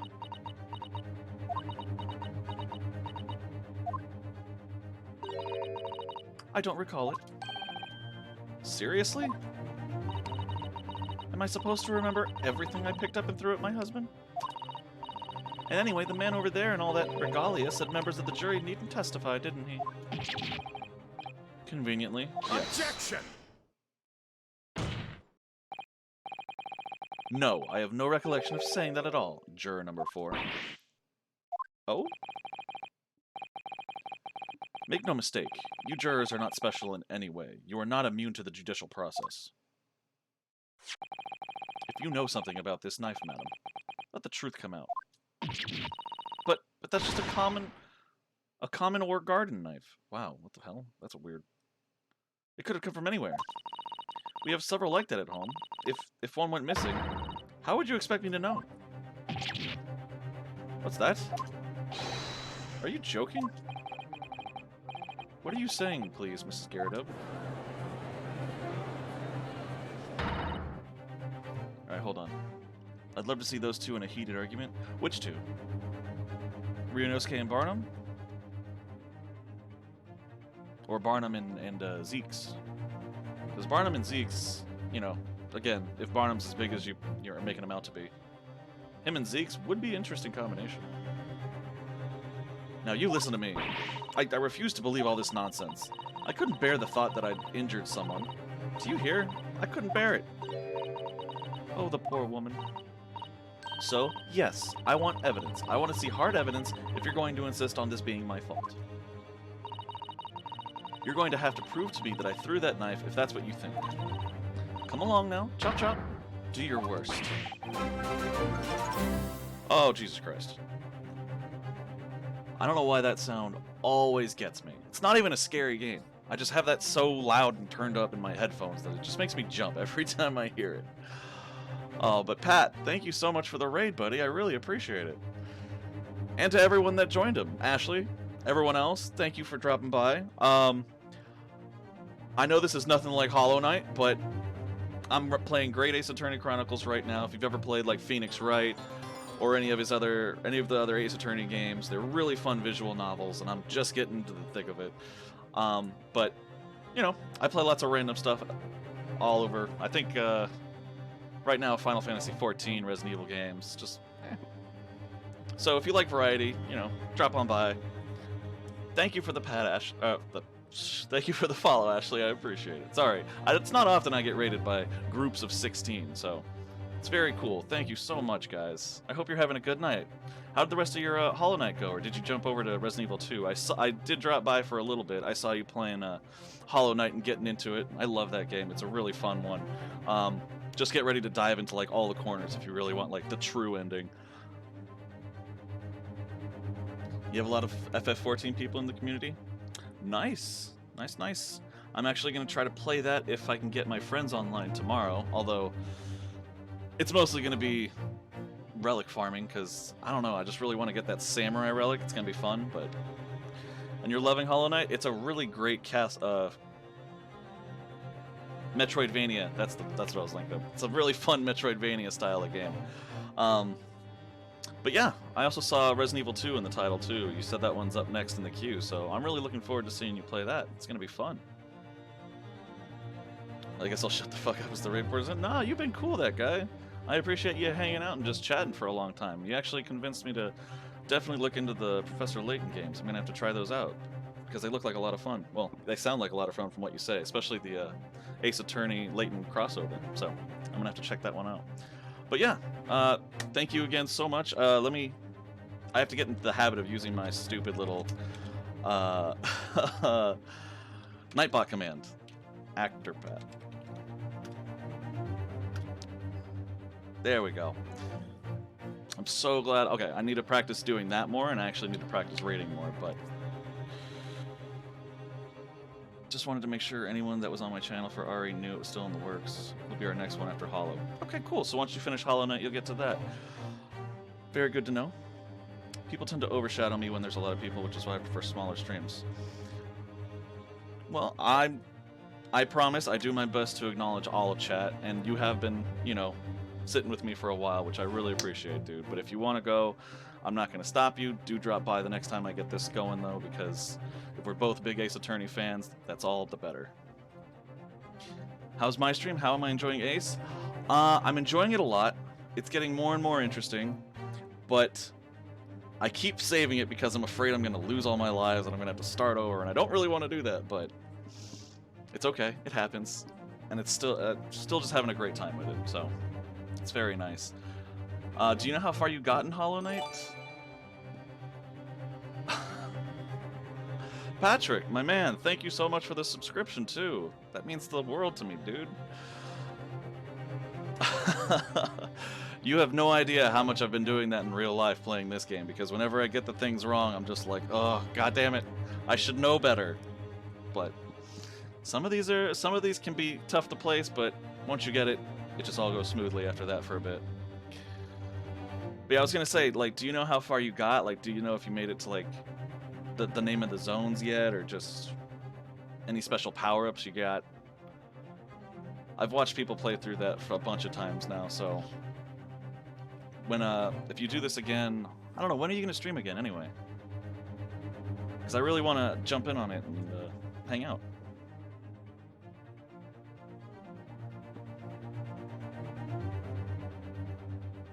Sorry. Anyway, well, oh come on. Oh, I forgot I clicked off. Well, Mr. Naruhodo, if I have evidence like that, believe me, I would have thrown it at her already. Then take the stand, juror. Oh. The prosecution does not object to the defense's request to cross-examine this woman. Thank you, Lord Van Zeeks. I'm going to have to testify? Juror number 4. As I'm sure you will appreciate, having observed it with your own eyes today, witness testimony can lead to the most extraordinary truths being unearthed.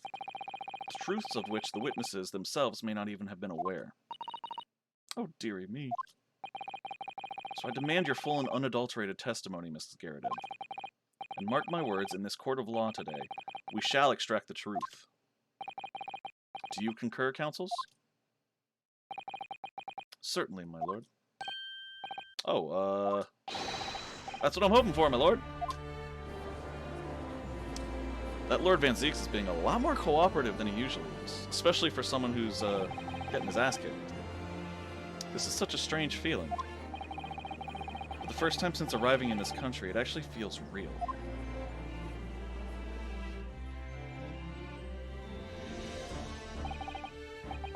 I'm here in the Old Bailey, and I'm a lawyer.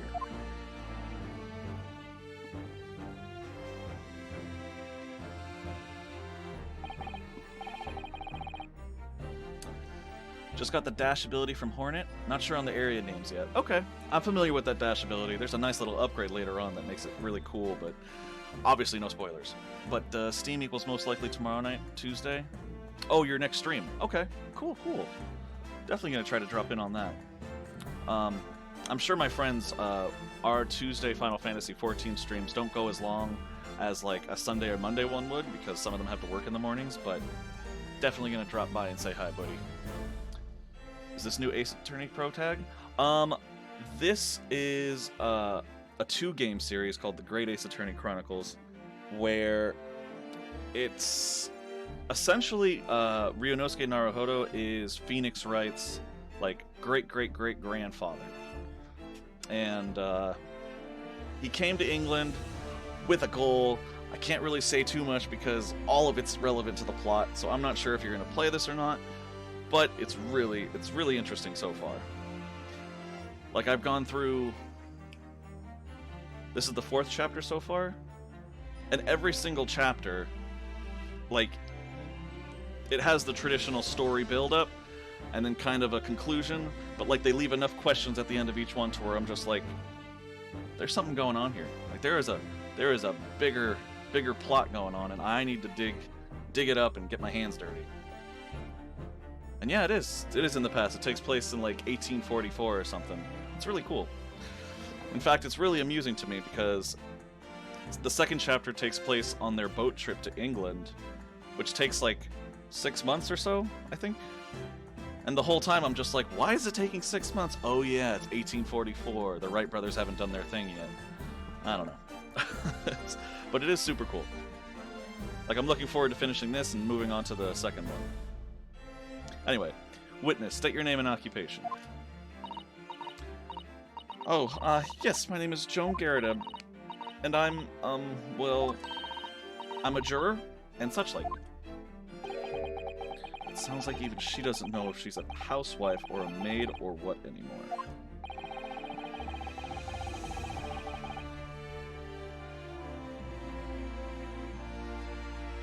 Oi, hold up. Hold the fuck up. You mean Santos Dumont haven't done his thing yet, right? I am not familiar with the name Santos Dumont. If that's a future chapter thing, let's go ahead and hold up on that. Because that name's not ringing any bells at the moment. Oh, he created the airplane? Oh. I'm not sure. You'd have to tell me when he did it, because, again, all I can really glean from this game is that at the very earliest it takes place in 1844, because that was the mint date on the money that they showed. Anyway, the court has decided your testimony is required in order to clarify matters in this case. Do you understand, madam? Yes, my lord. You will tell the court everything that took place in your household on the evening in question. And I warn you, do not attempt to hide the truth. Oh, dearie me. Chin up, Joni. Nothing to worry about now. Ah. Good old John. Oh, I didn't know you were here, John.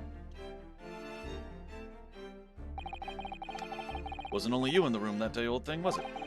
Rather, I think I ought to testify as well, don't you? But what about your knee, dear? Don't you worry about that. Hardly notice it. I'm not the sort of chap to leave a comrade to face disciplinary action alone. Oh, John. I presume you are Mr. John Garrido. Yes, sir. Former 2nd Lieutenant of the 3rd Regiment of the 4th Northumberland Fusiliers, sir. I don't know if I said that word right. Even close to being correct. Like, the Fusiliers? Is that... I don't know. Seen my fair share of action and now living the quiet life, as it were. The quiet life? Were you not engaged in an incendiary battle with your spouse on the day in question? Ah, well, yes. Quite. I believe this may represent a first in the proud history of the British courts. Calling a juror to the witness stand is unprecedented. However, the court will hear your testimony now, juror number 4, and that of your husband. You will recount clearly and concisely the events in your home at the time of the incident in question.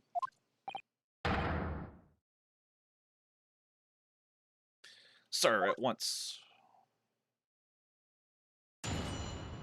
Alright, time to hear some juicy testimony. The Battle of Garrideb. That's really funny. The Wright brothers did take a soar in 1903 while Dumont did it in 1905. However, there's quite a lot of technicalities in this whole debate. Really? Well, again, I mentioned it earlier. Not a big history buff here. Like, I know my general knowledge. That's about it. But, let's see. The Wright brothers didn't take a solo flight as it required both being catapulted by a bike in strong winds, while Dumont's 14 BIS took on a I'm assuming you meant to say took off completely independently. Really, that's interesting. They had to so the Wright brothers had to use more of a catapult system, while Dumont managed to make his takeoff by itself. I didn't know that.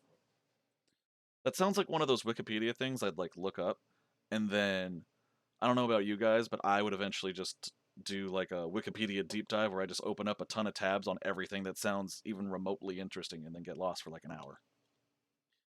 Dumont's plane had an engine of its own and took a 3-hour flight. Damn.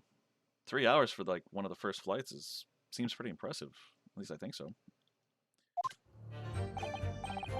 Yes, on the day you're referring to, the wife and I did have a bit of a skirmish. Can't recall the reason now. Oh my god, I can remind you. Knocked a candlestick over and set fire to the carpet. Soon had it out, though, and got the window open. Meanwhile, I was picking up whatever I could find to throw at him. Plenty of knives around our place. Can't say I'd notice if one or two went missing, I'm afraid.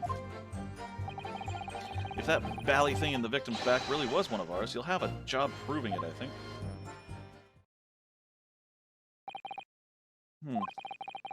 Sounds as though it was quite the battlefield in your household that evening. Although an entirely one-sided assault, it seems. The enemy caught us on the hop, sir. Had no choice but to dig in and take defensive measures. To be honest, if the enemy had kept shelling us for another minute, we'd have been toast. Of course, a veteran such as myself is only too aware that on every battlefield, you're just a gnat's whisker from death at any moment. Are we still talking about a marital quarrel here?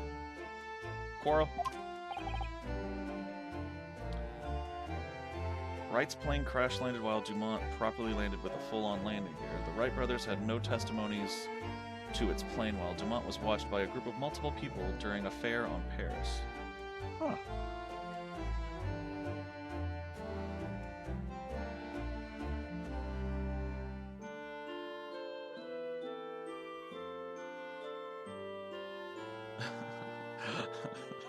I'm assuming you're getting some words mixed up because of the game we're playing, but I understand what you're trying to say.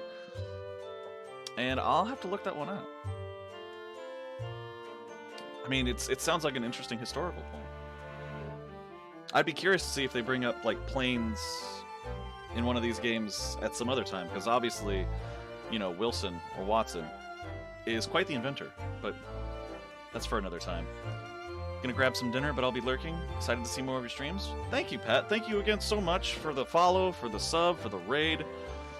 You have been nothing but supportive, and I really appreciate it from the bottom of my heart, buddy.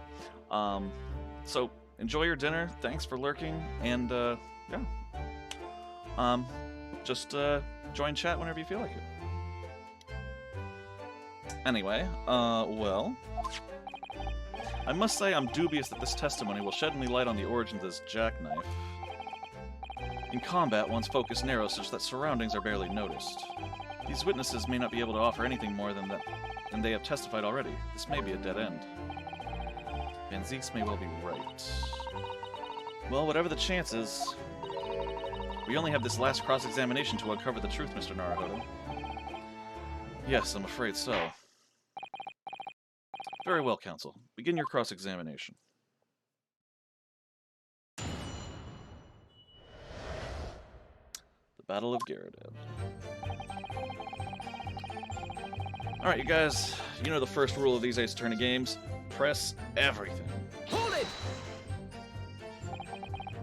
The reason is what you told us yesterday, I believe? Yes, that's right. If I remember correctly, it all started because of a note that was tucked into the pages of a book belonging to Mr. Garrodad. A rather passionate note, in fact. But Mrs. Garrodad found the note discovering her husband's little secret. And she gave him a mighty number of slaps across the face for it, too. What a sordid state of affairs. Hell on earth. I say, when a chap says he can't recall such things, it's common decency not to drag it all up. And besides, half of it was wide of the mark anyway.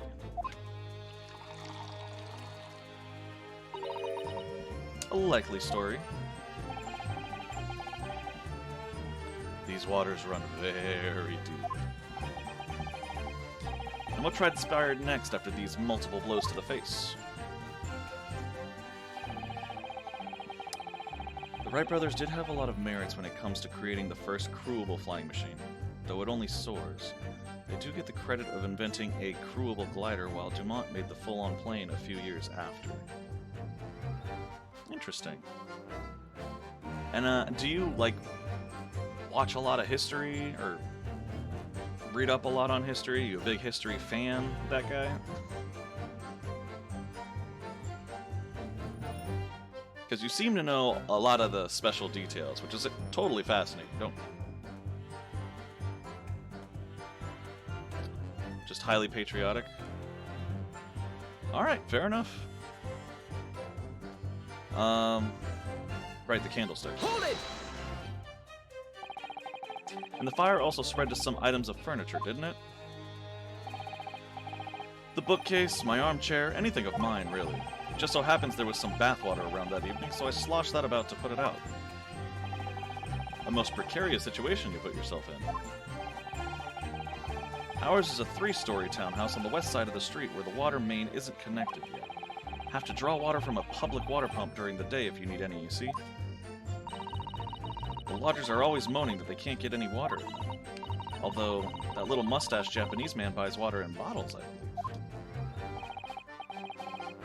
The defendant, Mr. Natsume, you mean? Yes, he receives a stipend for his studies, you know, from his home country. Can you imagine being able to brew a pot of tea at all hours? He's obviously very well off. What the fuck makes you think that? Have you actually seen the state of the man? Yeah, he lives in a horrible little room. Oh my god. You need to go downstairs and, like, check on your renters, dude. The Wrights did glide for 60 meters distance at around 3 meters in height after being catapulted. Hey, for someone that probably had never been in the air before, I'm sure they loved that. It sounds like a fun little way to spend your time, especially back in 1903. I believe he uses all of his income to buy books. Well, anyway, the point is, I was able to douse the fire with water, fortunately enough.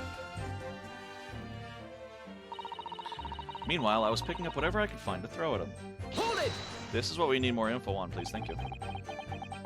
Even though the room was on fire? As far as I was concerned at the time, it was more important to extinguish my anger than the flames. When a woman wants to throw, she must throw. Oh my god, don't agree with it.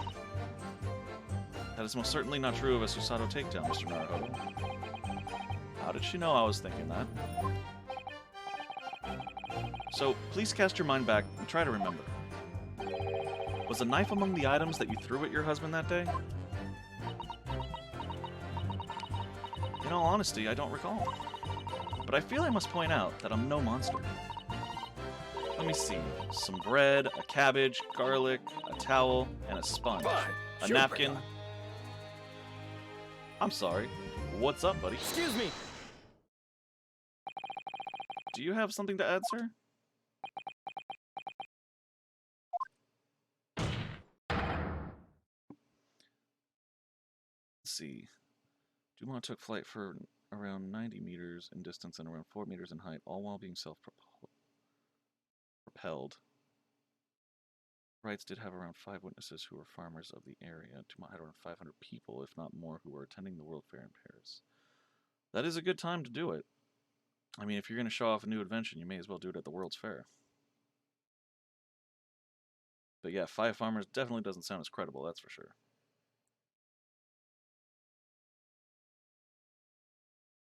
Mr. Garadeb. Don't shoot. Sorry. I beg your pardon? Did your wife's remark just now bring something to mind? Nothing of any significance, no. Just that the barrage of projectiles the old thing launched in my direction was somewhat more solid than she implies. Books, bricks, and the fire poker, I seem to recall. Ouch. And the woman's aim is uncanny. She landed a direct hit with every... Ah! Good grief, woman. We're not at home now. This is a court of law. Oh, dearie me. Ever so sorry, dear. What's she even doing with a teapot? Honestly, John, I would never have thrown such things at you, obviously. Well, take a look at this, then. How do you suppose that happened, hmm? Your pipe, sir? Had this thing in my hand as usual at the time of the onslaught. Knocked it clean out with one of her soft projectiles, she did. Yes. And when I went to pick the thing up, it was broken in two. I'd like to see a sponge do that sort of damage. I see, your pipe was broken. It would never have been sent flying unless it was hit by something pretty solid. Anyway, I've managed to bandage the thing up for now. Ah, you are one to exaggerate, aren't you, dear? I wonder what we should make of this account. Could be important. The defense believes Mr. Garadeb's remarks just now to be of great significance. Objection! This war veteran's words only tell us one thing. Betray a fiery wife, and pipes as well as hearts may be broken. Sentimental wisdom, perhaps, but hardly worthy of adding to the formal testimony. Indeed, common sense, one might say. Might one? In that case, would you at least permit us to examine the pipe, sir? Well, I don't see why not. Oh, dearie me, there you go again, trying to ingratiate yourself with a young lady. Very well, the court will accept the gentleman's pipe as evidence. Mr. Gabbard's pipe apparently fell to the floor during a domestic dispute he had with his wife, Anne broke. I hope I didn't speak out of turn, Mr. Naruhodo. I was just feeling rather disappointed for you that your request was turned down. Oh no, it's fine. Thanks to Sasado-san, we have some new evidence to work with. We should examine it carefully. Yay, I know what I'm doing. Next. Okay, last few details. Dumont's 14 BIS, red bees. Okay. Was rather lighter than the Wright's flying machine. The 14 Bs was made of bamboo cloth and aluminum. I guess someone was trying to think ahead when it came to, well, vehicle weight. I assume the Dumont's was made out of, or the Wright's was probably made out of heavier materials then. Probably out of bike parts, I assume. Examine the pipe. That's what I wanted to do.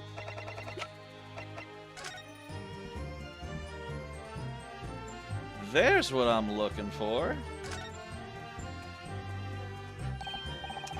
Oh, something just twinkled inside the chamber of the pipe there. Yes, I saw it. Something's stuck in there, I think. Let's turn it over and give it a shake. Ooh, what's this? It's a tiny fragment of metal. It looks like the tip of a blade or something.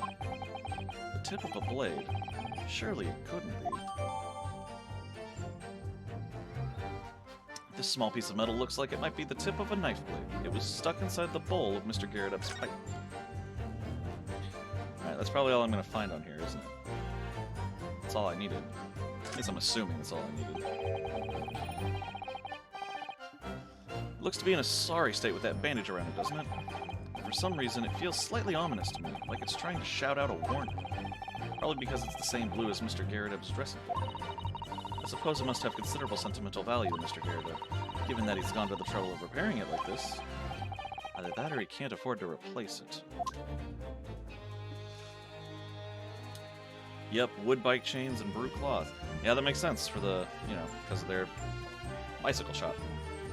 Done with historical rants. I'm just highly passionate and patriotic when it comes to the invention of the airplane. Hey, everybody's got their thing. I love to build my own computers, but I'm not going to judge someone for being really into airplanes. They are a pretty cool mode of transportation, that's for sure. Can I examine this? Oh, it's just the one slice? Okay. This is the tiny piece of metal that we found in the chamber of Mr. Garrideb's pipe. It looks like the tip of a blade or something. Tip of a blade? Something wrong, Mr. Naruhodo? I don't really know. There's just something niggling me, but I can't quite put my finger on what it is. Perhaps in that case, it would be wise to examine some of the other pieces of evidence again. Oh, okay, now I gotta go examine the blade again? Okay. You. Open. Is this what we're looking for? Right here. Oh, look here, Mr. Naruhodo, just at the tip. A small piece of the blade appears to be missing. Wait, part of it's missing? I could be wrong, but I've just got a feeling. Remember this? Ah, that's the tiny fragment of metal that we found inside Mr. Garrideb's pipe. Yes, and just maybe... Oh my, it's a perfect fit. Somehow I just knew it. Alright, so is it updated? No, it's not. Oh, yes it is. The tip of which was broken off and found inside the pipe. Cool. That's all we needed. Well, I'm not into airplanes, just history. Brazil has so little in the way of historical achievements, so I just gotta cling on to what I can get. Excuse me. Choking on my own spit. I'm very graceful, I know. You're from Brazil? That's cool, though. It's always interesting to meet people from different cultures. Besides, Brazil has that... Oh, in Rio, the giant statue. I think it's one of the wonders of the world, right? I'm not sure. But it's the really big Jesus. I remember that. Well, thank you for that rebuttal, Mr. Garrideb. Now, if we could return to the crux of the matter, what can you tell the court about the knife used to attack the victim?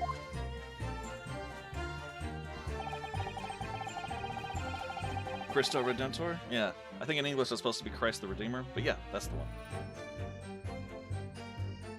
That'd be interesting to know the history about, too. Let's see. Plenty of knives around our place. Can't say I'd noticed one or two went missing, I'm afraid. Oh, I feel like that's the one we want to present the new knife on. Oh. No, right here would be fine, but I'm going to press on everything first, because that's what a good attorney does. Hold it!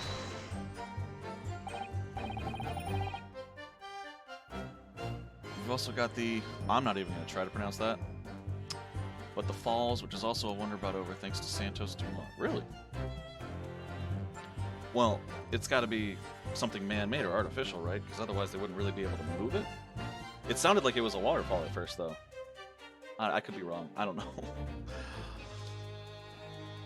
Sorry, would you care to elaborate?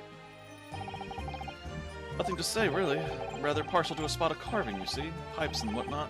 Fishing tackle, you know, the sort of thing. It's a passion we both share. I like to carve little wooden trinkets, too. And then there's my leatherwork.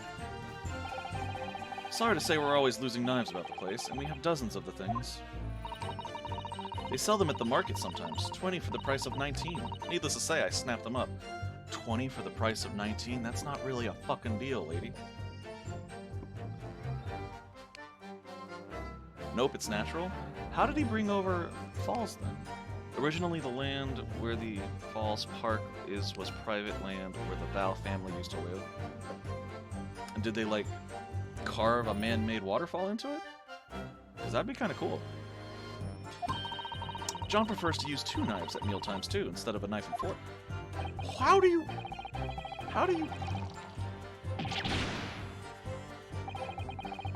Here we go again with the scaldings. Why are they being so evasive?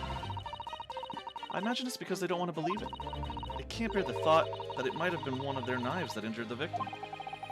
Which is entirely understandable, of course, but still. Go on with your testimony, witnesses. Sir! That valley thing... If that valley thing in the victim's back really was one of ours, you'll have a job proving it, I think.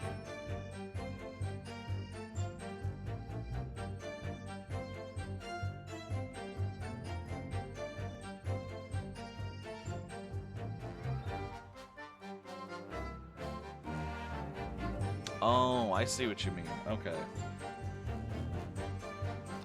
So when you say he brought the wonder over, he purchased the private land and then just brought it to the public. Okay. That makes sense. Okay. Do I need to... I'm gonna save it. Absolutely. First thing, gonna save because I'm at 2 lives. But I'm just gonna present the knife now because I'm pretty sure that's the answer. Objection! Nope, there's the music. I should have pressed. I should have pressed first. That was dumb. I broke my own rule, and now I am paying for it. That just goes to show.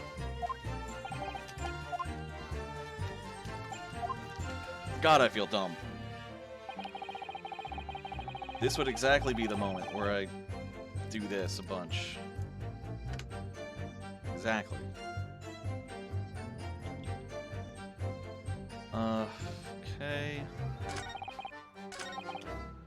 First I'm gonna load, because I want my life back.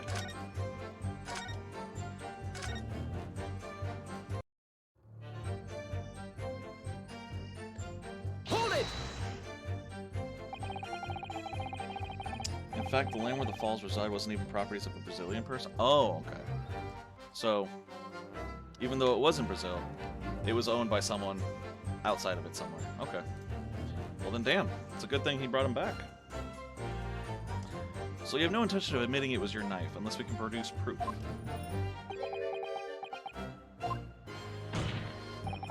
Even though there is no other credible possibility if Mr. Natsume is innocent. Objection! You forget, my Nipponese friend, that it has yet to be established that the accused is not responsible for the attack. As if I could forget. Only there was some way to know who had handled the knife. But I suppose wizardry like that is just a dream. Perhaps you're thinking of fingerprinting, Mr. Naruhodo. What? You mean it's not a dream? That sort of wizardry really exists? Whenever people touch anything, they leave behind a unique pattern from their skin, or so they say. But I can't see anything. There are already countries in the world where these so-called fingerprints can be used as evidence.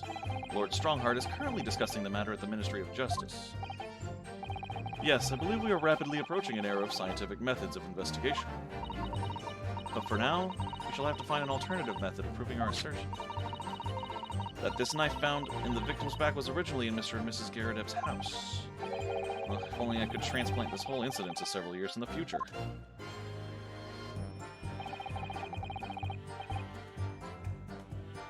That's the extent of their testimony, is it? What do you think, Mr. Naruhodo?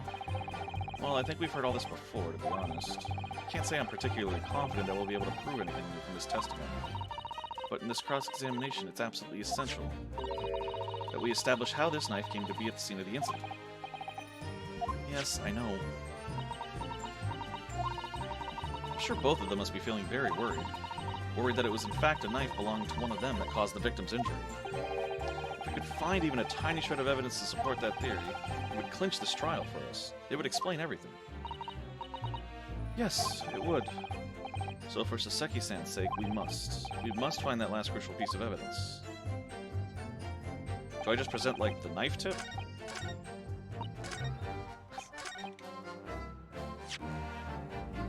Even though it says the tip of which was broken off and found. Let's try this one, I guess. I'm going to save again, though, because I'm a save whore.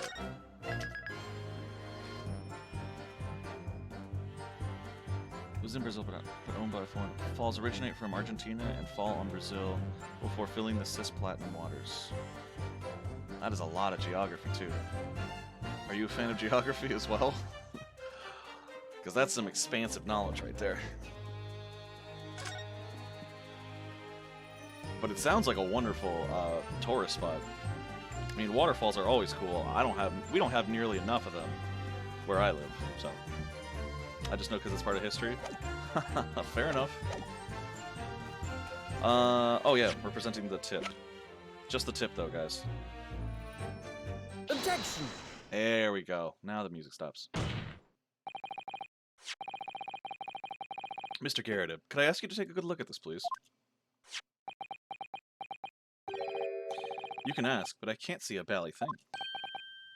You can't? Used to call me Dead-Eye Deb back in the regiment, of course.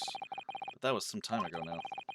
Even when I'm trying to enjoy a large print book by the fire these days, I struggle to tell a B from a D and a P from a Q, to be honest.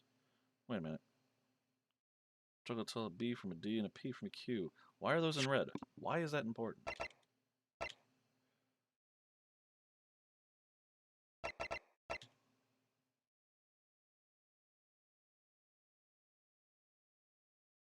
I feel like that's going to be important soon, and I don't know why.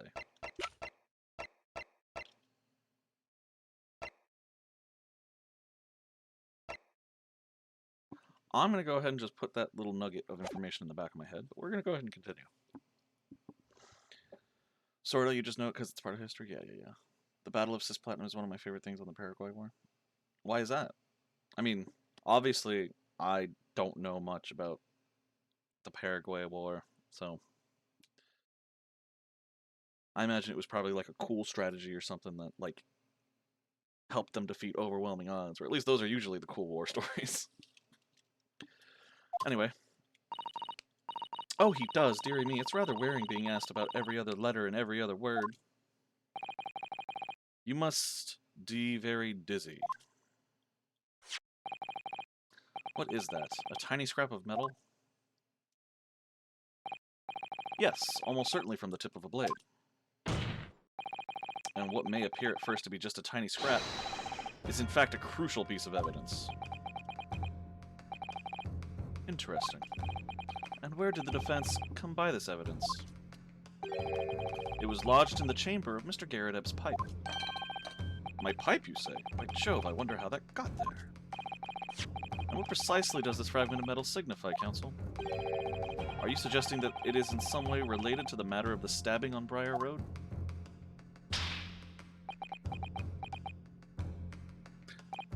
I am. What? When put together with another piece of evidence already in the court record, I believe this tiny fragment of metal will unravel the whole truth of this case, my lord.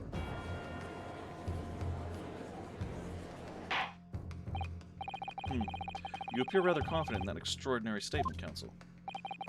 Very well, then. Present the pertinent evidence to the court. What evidence, when paired with this fragment of metal, allegedly reveals the truth of this entire case? I'm confident. Take that! I was supposed to save it. I was confident in that one. This is the knife that was found in the victim's back. If you look closely, you will see that there is a small piece at the tip of the blade that is missing. A common issue with the inferior blades sold at unsavory street markets. Criminals who use them regularly leave the tips lodged in their victims' bones. And what of this particular knife? No doubt its tip has suffered a similar fate, now languishing somewhere near the spine of the victim. Objection! No, that's not the case. The tip of this particular knife's blade is the very fragment of metal we discovered in the chamber of Mr. Garrett's pipe. I cannot do ARGs! Because it's when Brazil first introduced their armada, and they also brought over one of the first interceptor ships in history. Damn! They were a quarter of the size of a galleon, which was also tiny enough to be under the cannon's range, meaning they could be used to attack galleon blind spots. So the galleon shots just go right over. That's pretty cool. I just find rather annoying how they changed the river's name in recent time. Right now it's called Piranha River, but I think Cis-Platinum River water sounds cooler. I would agree. Yeah. I mean, I know I probably, like, butchered how it's pronounced properly, but hey, the word platinum in a river sounds pretty cool. Good grief, Lord Van Zeeks? I don't believe it. The knife from the crime scene and this fragment of metal are a perfect match. Good golly gosh!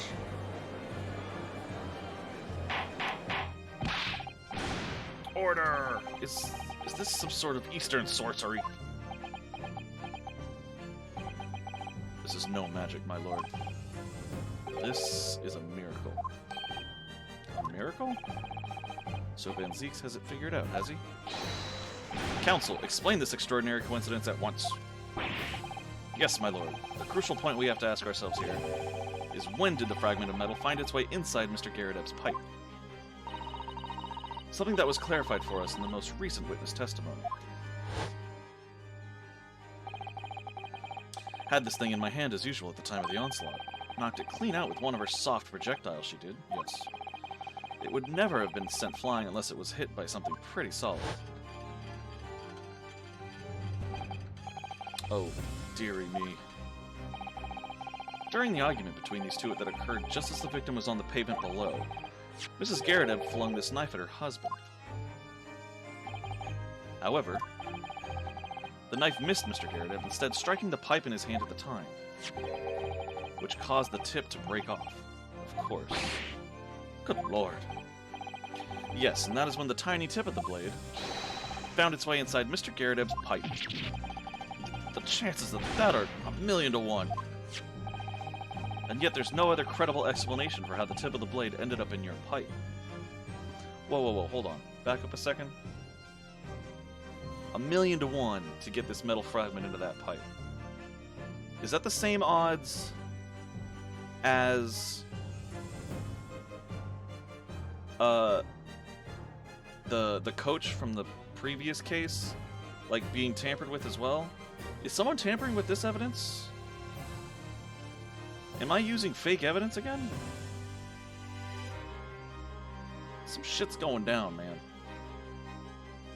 It's called Cis-Platinum River because it shines silver during bright days. That is awesome. That is a sight that sounds like it's worth seeing, honestly. Yes, it's the same odds as Luke destroying the Death Star. Well, Luke and Mr. Naruhodo here must share some traits in common.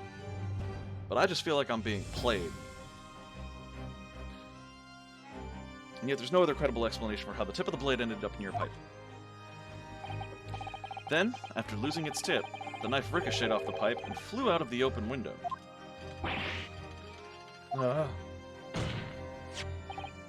In short, this knife, which fell from the window of the Garredeb's house, is the very same knife that struck the victim in the middle of the back on the street below. Oh gosh, oh dear. Oh. No! I just realized the back of his robe. Objection! That's funny.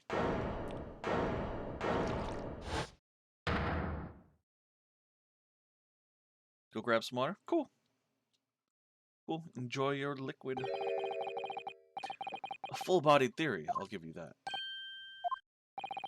A complex bouquet of seemingly trivial points, plausibly arranged to create an almost passable vintage. Allow me to toast my learned friend's characteristically Nipponese approach to bottling his argument. Sorry? But after all, it is just a theory. The bottle, I fear, is corked. Because you see... Oh great, his leg's up. It's spoilt by an insurmountable inconsistency. An insurmountable... What? Lord Van Zeeks, explain yourself. Drink water? Alright, thank you, buddy. I will do that as well.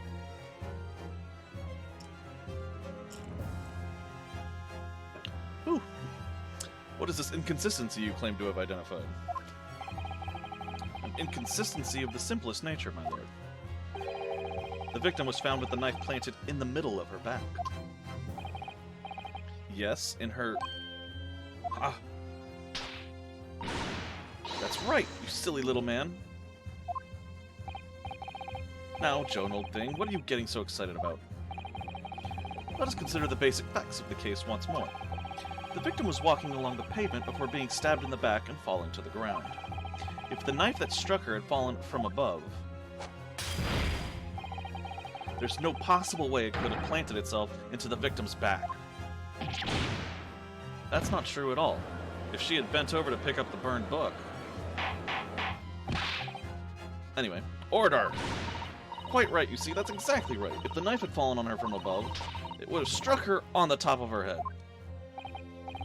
Well, he's lost for words, look. I knew it. I never liked his theory in the first place. I don't know, though, what really did happen? It would appear the defense has made rather a spectacular blunder. If a theory has even one inconsistency, it cannot stand. Your theory, my learned friend, is history.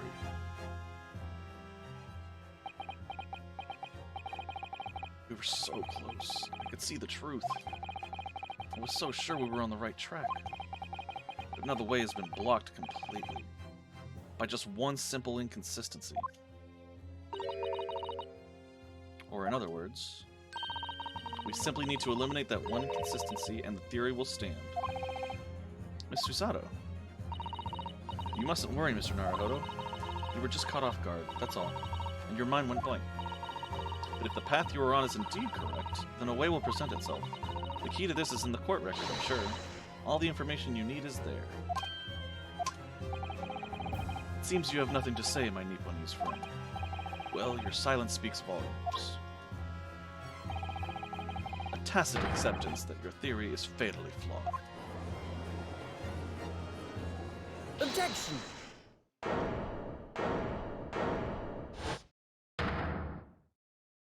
What? Oh, was that him? This inconsistency doesn't mean I was on the wrong track. It means that I need to sharpen my mind and dig deeper for the truth. It's a test. Yes. If the knife fell on the victim from above, there's no way that it could have hit her in the middle of her back. Under normal circumstances, that is. What are you implying?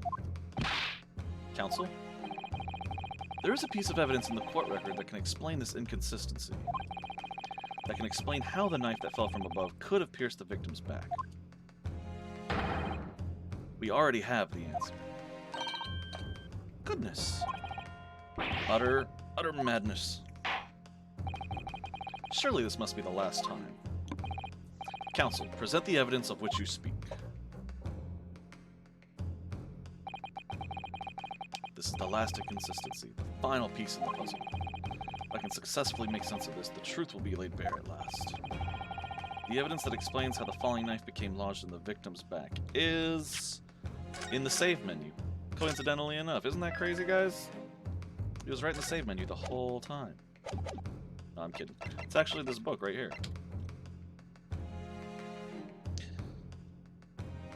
Take that! This, the fourth book found at the scene. This is the final piece of evidence the defense will present. A burnt book. Is that not Mr. Garrett book? Yes, and to understand its significance, we have to consider how it came to be at the scene in the first place.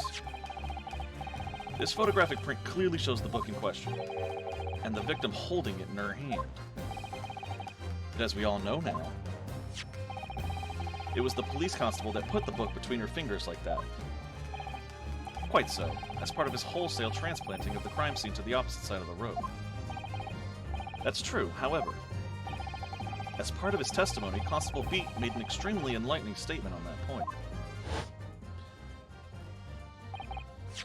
But what made you place that book in the victim's hand? Oh, well, sir, that's because that's how I found it. When we first ran over to the scene, the victim was already holding the book. So, when I moved the everything, I made sure it was still in her hand. In other words, the victim had already picked the book up of her own volition. And clearly, that must have been before she suffered the knife wound. Well, I should say so. After being attacked with a knife, I don't imagine she'd have been doing much of anything. So the question becomes, why did the victim have that book in her hand? By Jingo. I think I'm beginning to see what may have happened now. Oh, dearie me. We know that the book fell from the top floor of the Gyaradev household to the pavement below. Oh, welcome back, that guy. At precisely the moment that the victim was walking past. Yes, at exactly that moment. The young woman was walking along the street in the light fog, when all of a sudden, a book fell right in front of her. The book I threw? Yes, Mrs. Gyaradev. And what do you think the woman did? What would you do if you were walking along and suddenly a book landed in front of you on the pavement? Well, I really can't imagine it, but I suppose she might have reached down and picked the book up. Yes, that is exactly what the woman did, in fact. She picked up the book. Oh, heavens! And when the woman reached down to pick the fallen book up, what position would her back have been? That's right, facing the sky, completely and utterly defenseless. Then, in the very next moment, while the woman was still bent over picking up the book,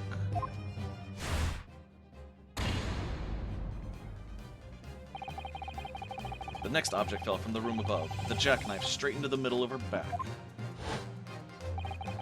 And at that same time, walking by chance directly behind Miss Green, was the defendant, Mr. Soseki Natsume.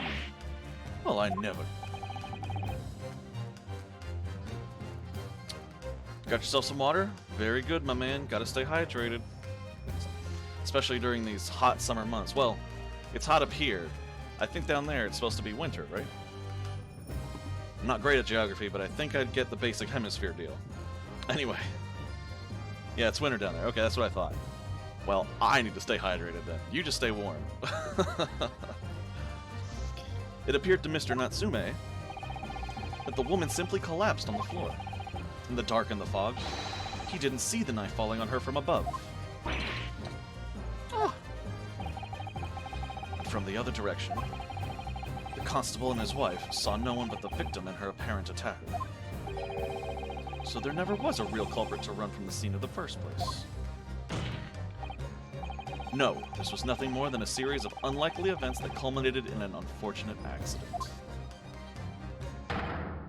That is the real truth behind this case.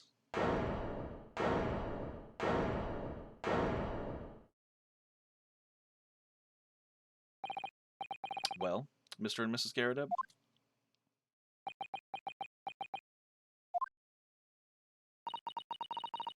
The very first time you showed me that knife, I had my suspicions. I wondered if perhaps it might have been something like that. There, old bean. Poor Mrs. Gyaradev.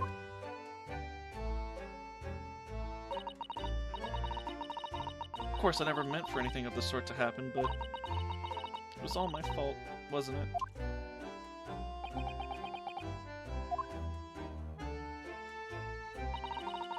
I take full responsibility. I let my anger get the better of me. I threw that book. And I threw the knife as well.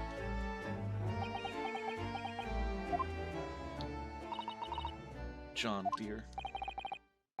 It's alright, I know. I'm ever so sorry. Truly. Oh, she broke her pot.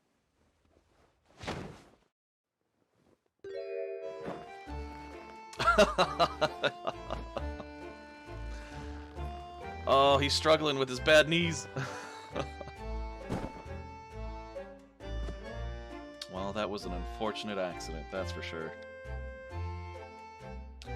It's 14 degrees Celsius here, not even cold by my standards. Damn. I know freezing Celsius is 0, so it's not cold, but it's not that cold. I don't know. I'm not an expert. I live in Los Angeles, so it's hot all the time. The coldest it gets is like, I don't know, maybe like 58 Fahrenheit, which is still 22 degrees above freezing. It's... eh. This reveal kind of reminds me of the Ace Attorney online case I've been wanting to write. Oh, you want to write an Ace Attorney case? That's pretty cool. I would give it a shot, but I don't know.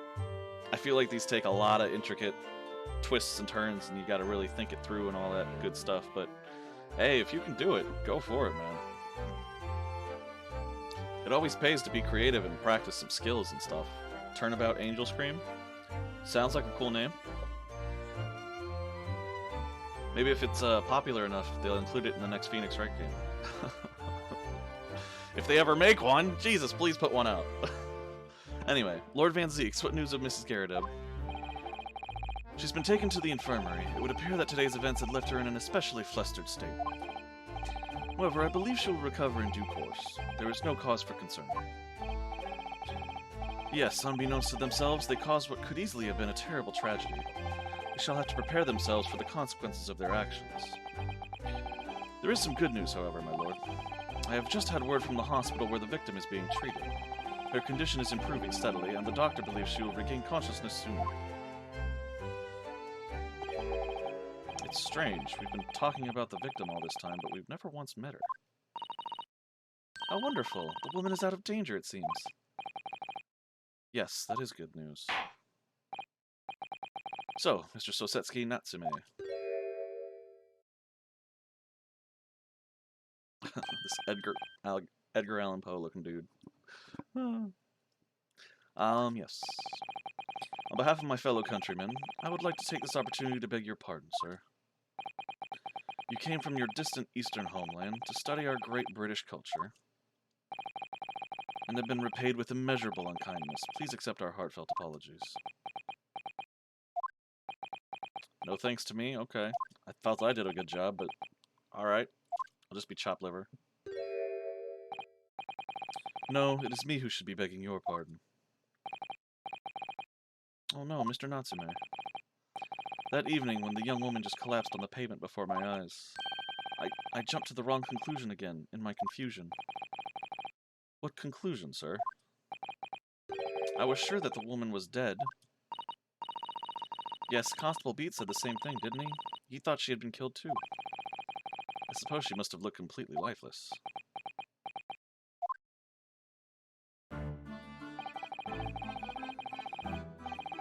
It's been about a year since I arrived in Great Britain now, but I still can't get used to life here.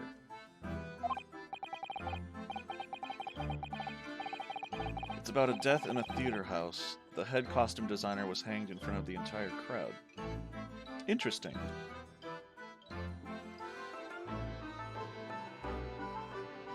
I wonder who would get framed for that one.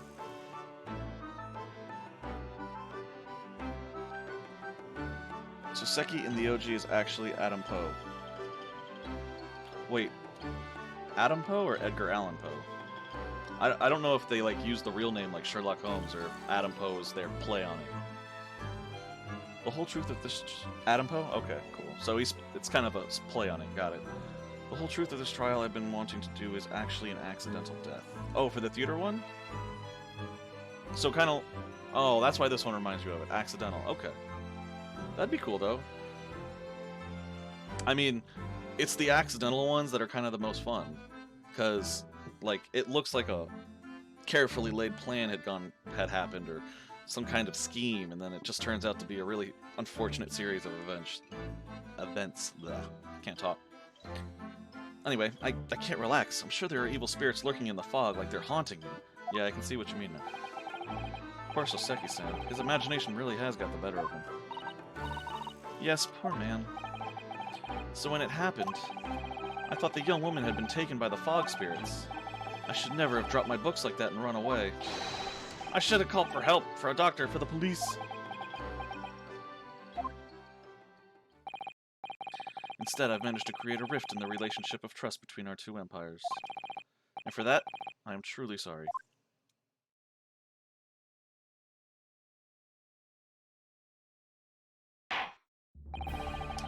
One could indeed say that some sort of mischievous spirit is...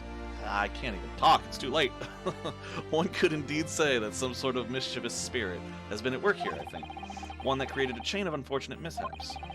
We were befooled by the spirit and led to false conclusions. But thanks to Lord Van Zeeks and our young lawyer here from the east, that chain has now been broken and the spirit exorcised. I heartily commend you both. Oh. Now then, ladies and gentlemen of the jury. Yes, my lord. In concluding this trial, I must ask one last time for your decisions regarding the defendant's culpability. Are you ready to present your findings to the court? As the foreman of this jury, I can assure you we've reached a fair and just conclusion. I do declare the truth can be extremely cruel at times. Well, I didn't suspect the woman next to me, that's for sure. Oh, what the fuck are you doing up here? Sitting in for the old bean while she's out of action, you know, but I know what her decision would be. Does this mean I'll finally be able to get out of here and start work? Well, it's about time. I say, I'll have a corker of a story to tell the grandchildren when I get home, won't I? Very well, ladies and gentlemen of the jury. I hereby demand your final decisions. Mr. Foreman. Not guilty. Not guilty. Not guilty. Not guilty. Not guilty. Not guilty.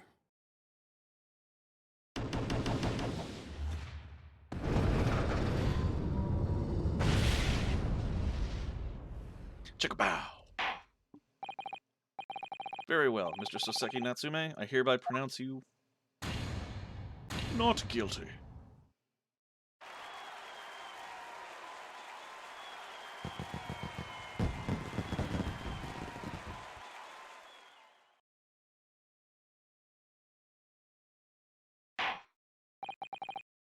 And finally, Mr. Natsume. Oh, yes, Lord, sir? You are now a free man once more. It is my hope that you will continue to further your education in British culture. And may you never again be brought before me. Oh yes, sir, of course. On my life, I swear I'll never set foot in a courtroom again. I'm transported to tears. Thank you, counsels. Court is adjourned. The defendant was the costume designer assistant. She was the only one who was on the catwalk, and she was covered in the same fluorescent ink found on the victim's body. Interesting. Okay. But it wasn't her. It was just supposed to be an accident. All right. The victim and defendant were both in good relations. However, the prosecution also pointed out that the victim's death would be great for the defendant, since in his death, she'd get everything he once owned, and she comes from a poor family, meaning greed. Okay. So her motive would be just, yeah, greed. Well, boy, that does sound like an interesting idea you've got there, bud. I'm quite curious how all the evidence would point to just an accident. 20th February, 3:17 p.m., the Old Bailey Defendant's Antechamber. Oh, locum. Wait, you mean me? Of course. Is there any other locum here? Is there even one? Compared to the original locum student, Mr. Naruhodo Esquire, your name has become rather short, hasn't it? What's wrong with using my actual name? Oh, at last I'm free, I'm free! Joyful, joyous, jubilant, jubilation! Okay, that feels a little lazy. It was kind of just 2 words, 4 times. Heady, hearty, happiness, hurrah! Oh, I am pleased. Mr. Natsume is delighted. Would it be so hard just to say that, then? Locum, you did it! You saved me from the brink! Well, what happened to the poor woman was in no way your fault, after all. I'm just glad everyone can see that now. No, not that. Lovely, loyal locum lawyer. Yes? I mean, as I said before, I have just never got used to life here in Great Britain. Every time I look over my shoulder, I see foreigners. I see towering brick buildings. What did you expect? And from high up windows, I see them looking down on me, laughing. Look at that little hunchback. Oh dear, I'm sure it's all in your head, Mr. Natsume. But today, you, locum lawyer, gave my gloom the boot. You stood firm behind the baronial bench before all those babbling British. You battled to the bitter end, laying bare the baffling truth. And when I beheld the blinding fireworks among the beams of the Bailey's roof, I bellowed, "Behold the best barrister ever born!" Well, that's very flattering, and we're very pleased for you. This has given me a wonderful anecdote to recount to my old friends back in Japan. An anecdote? Is that what's to become of all my hard work? Ah, there you are, my dear fellows. Oh my god, it's Sholmes. I apologize for keeping you waiting. I rose late this morning. Oh, Mr. Sholmes, what a pleasure to see you. I see I am here not a moment too soon. A disaster has been averted, I'm glad to say. Oh! The trial shall begin presently, Mr. Naruhodo, and I wish you the very best of luck. It's just finished, actually. What? No! Then my haste was in vain? Ah, it's you... Airlock Sholmes. Oh, have we met, sir? This is Mr. Natsume, the man you had arrested, Mr. Sholmes? Ah, I see. I failed to recognize you at first. All previous encounters have taken place in the gloom, either of your bleak lodgings or that prison cell. I simply couldn't place that curious face in the light. Charming. This is all your fault, Airlock Sholmes. You're the reason I had to go through this terrible ordeal. I'm going to give you a piece of my mind. My apologies, sir, but I assure you I have placed you now. You're the fellow who abandoned that poor young lady and ran off, are you not? Had she been taken to a hospital more urgently, I feel perhaps she would have regained consciousness by now. Oh. But it was unavoidable, I'm sure. We are but human, after all. Anyone would have been shaken by such an experience.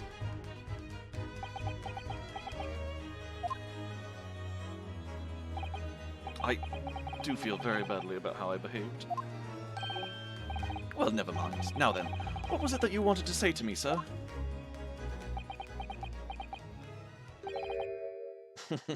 Nothing, after all. Wow.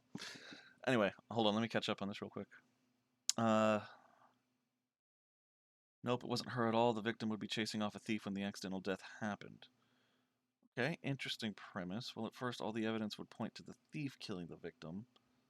But if the defense so prefer to keep pressing, they'd find out about the truth. The evidence pointing out to the accidental death would be the thief's hands would have been covered in ink by the time of the death. However, the rope holding the victim didn't have any ink on it.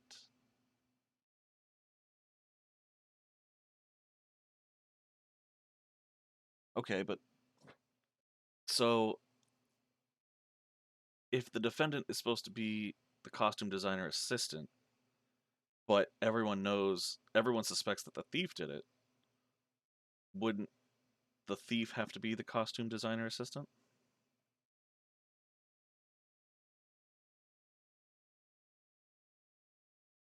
Otherwise, the costume designer assistant wouldn't really be the defendant at all, but you'd have to defend the thief, because he'd be the one on trial, right? Nope, the thief would be the former employee of the assistant. Okay.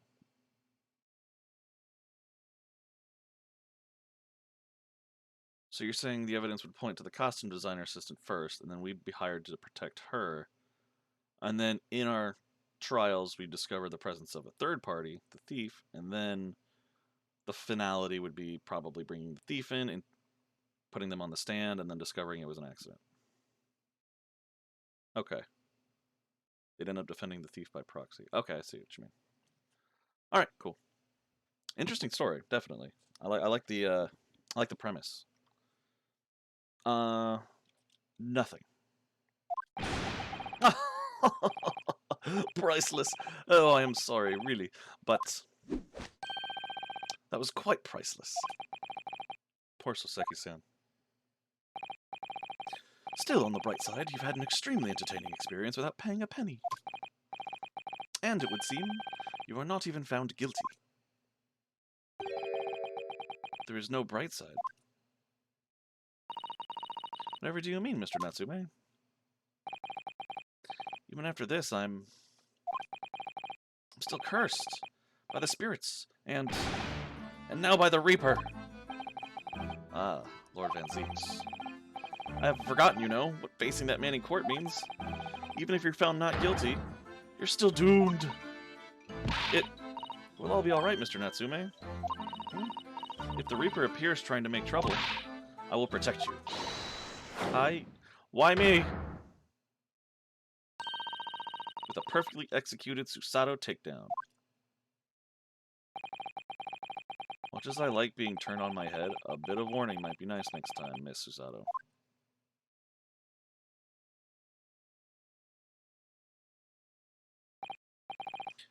So, Mr. Natsume, what do you intend to do now? You mentioned something about recounting your experiences to your friends back in Japan?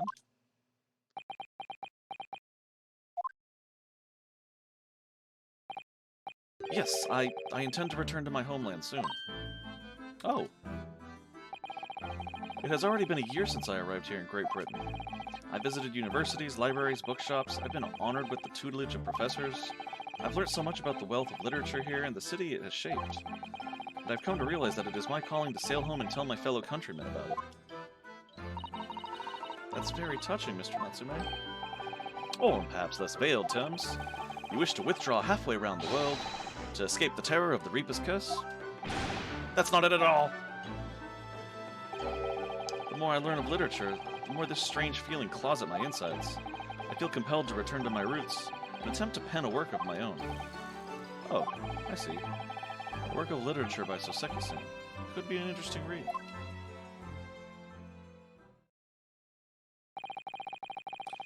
And what about Miss Susato and yourself, Mr. Naruhodo? Sorry, what about us? Will you return to Japan alongside your mustache compatriot? Why would we? A week has not yet passed since we arrived in London, and only now does it feel as though we finally have found our feet. And you are accommodated in a hotel at present, are you not? That's right, but we need to find lodgings before it bankrupts us. I've calculated we can only afford another 10 nights before our entire budget is exhausted. Well then, you could take my lodgings. Oh, the windowless room. Ah, but what it lacks in windows, it more than makes up for with a floor, a ceiling, and walls. Great. Yeah, very great. We're not asking too much, apparently.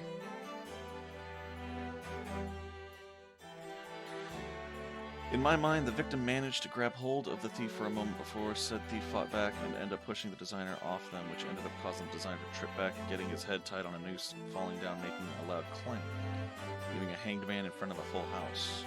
To be honest, I've made so much of it, but later on I just gave up and deleted it all. Aw, that's unfortunate, man.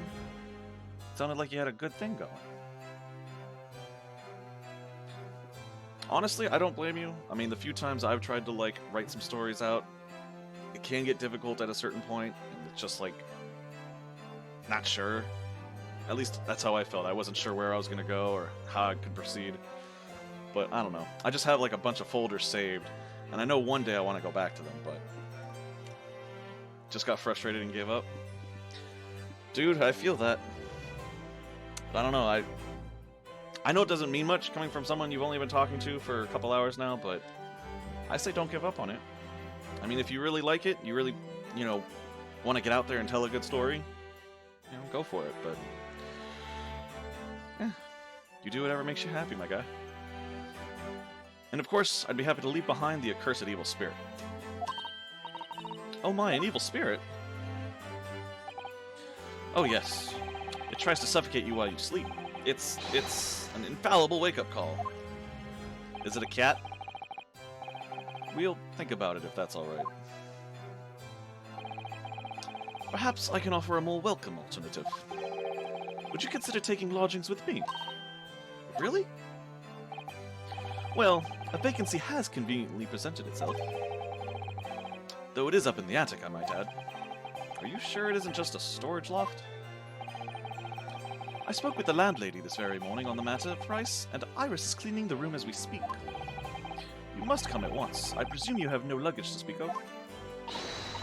Oh, this is simply wonderful. What an honor to be invited to taking lodgings in the great detective's office's attic. I'm too overcome for words. So suggesting we look elsewhere is out then. Then it's settled. Iris will prepare a welcome dinner this evening.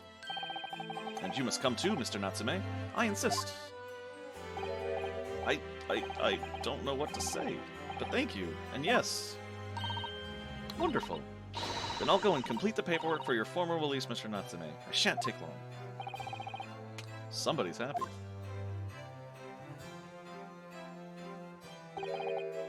Locum, I knew that you wouldn't let me down. I'm truly delighted to have met you here in London. Likewise, Mr. Natsume, it's been a privilege meeting you too. It's a shame that we're going to have to say goodbye so soon. Well, I've come to realize that I belong in Japan. But Locum, we'll meet again one day. Yes, I'm sure. And hopefully by then, I'll be a successful lawyer. Hopefully by then, I'll be a successful author. Well, my dear fellow, our carriage appears to have arrived. Shall we go, Mr. Naruhodo? Yes, Mr. Sholmes. I've little doubt Mr. Natsume will be released in time for dinner this evening.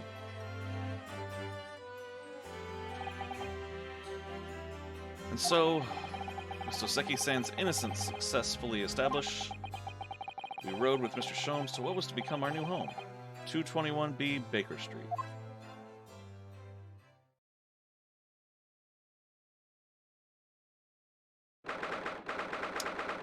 February, 4:41 p.m., the attic room.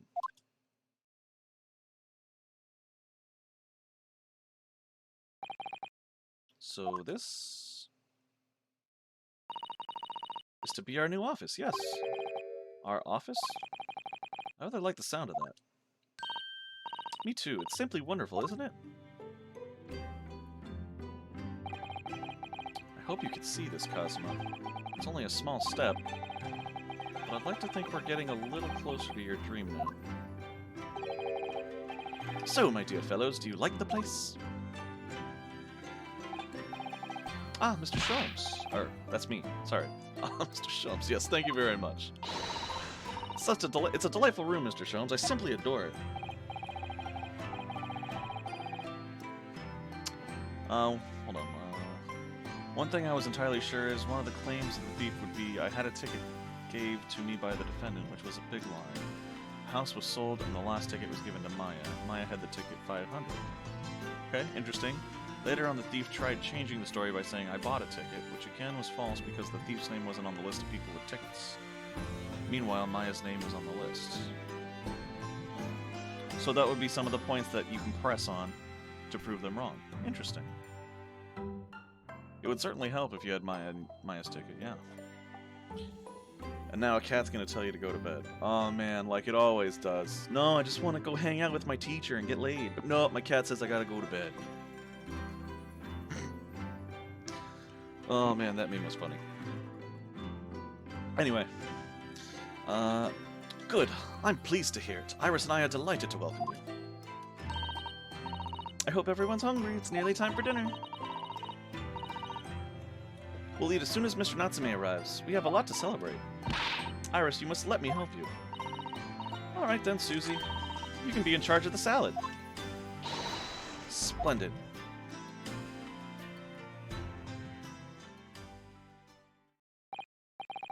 So, Mr. Naruhodo, how does it feel to have your own office in the capital? It's very exciting, actually. I can't help wondering what adventures await us.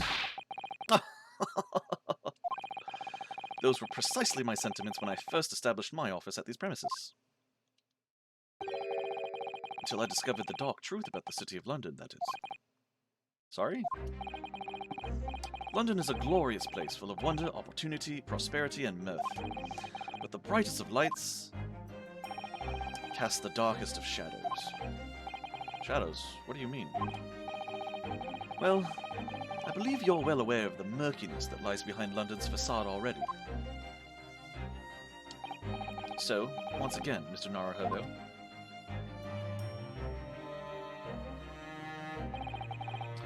welcome to London.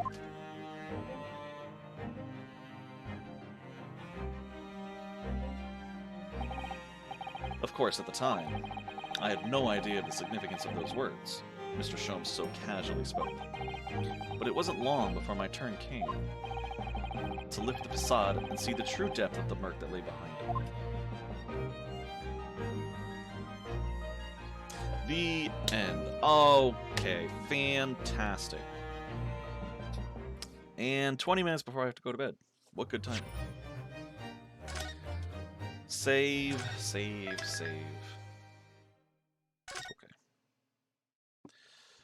Okay.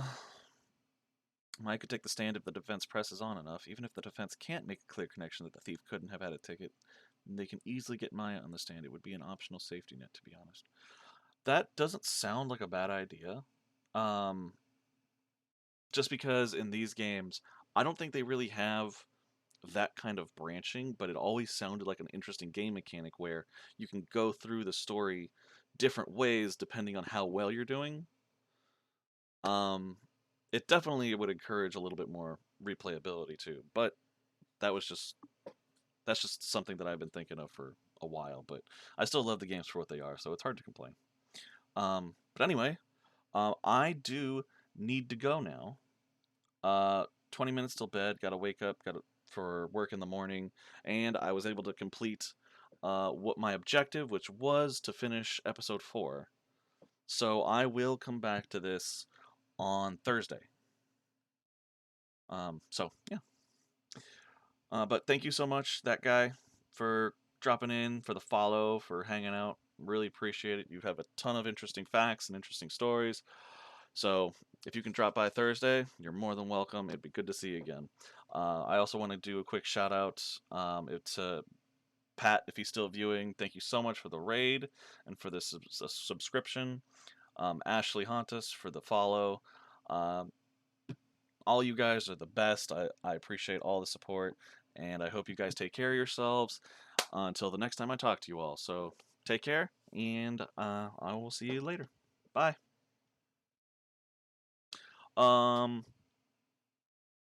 No, it's Thursday. Tuesday is tomorrow, but Thursday is the day I'm going to do it. So, yeah, there you go. Sorry, I didn't want to let you go on a question, but what time? I don't know how many time zones Brazil has, but I usually try to start this around like 6 or 7 p.m. Pacific Standard because I live on the West Coast in the United States. Just one BRT? Okay. I don't know the time difference then when it comes to hours, but yeah, Pacific Standard is the one I go with. So I hope that helps. Anyway, but yeah, take care of yourself, dude, and I'll talk to you later.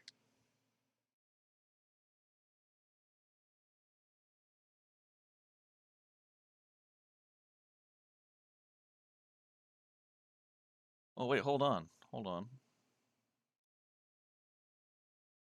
I have a few people in here. I should raid someone. I need to practice the raiding. 11 p.m. to you? Damn. That is late. But hey, if all you do is have time to stop in and say hi, that's super cool. Let me see if I can find someone to raid. That's my desktop. It's pretty boring. Actually, I can. I can send you all to Drew. Drew is a good friend of mine, and he's playing Earthbound right now, which I don't know if you guys are into that or not, but I don't really have many other people on right now, so... and he's super cool. So, if you enjoy just a chill stream with a funny dude, you'll enjoy talking to him, that's for sure. 3:43 a.m.? Jesus Christ, dude. I don't know how you do it, but more power to you, man. And you guess you'll go pester somebody else? Man, your facts aren't dumb, my friend. They were interesting and cool. /raid Drewmeek. Should have been asleep 3 hours ago? Well, damn, boy. Go. Go to bed. I'll be around tomorrow or Thursday.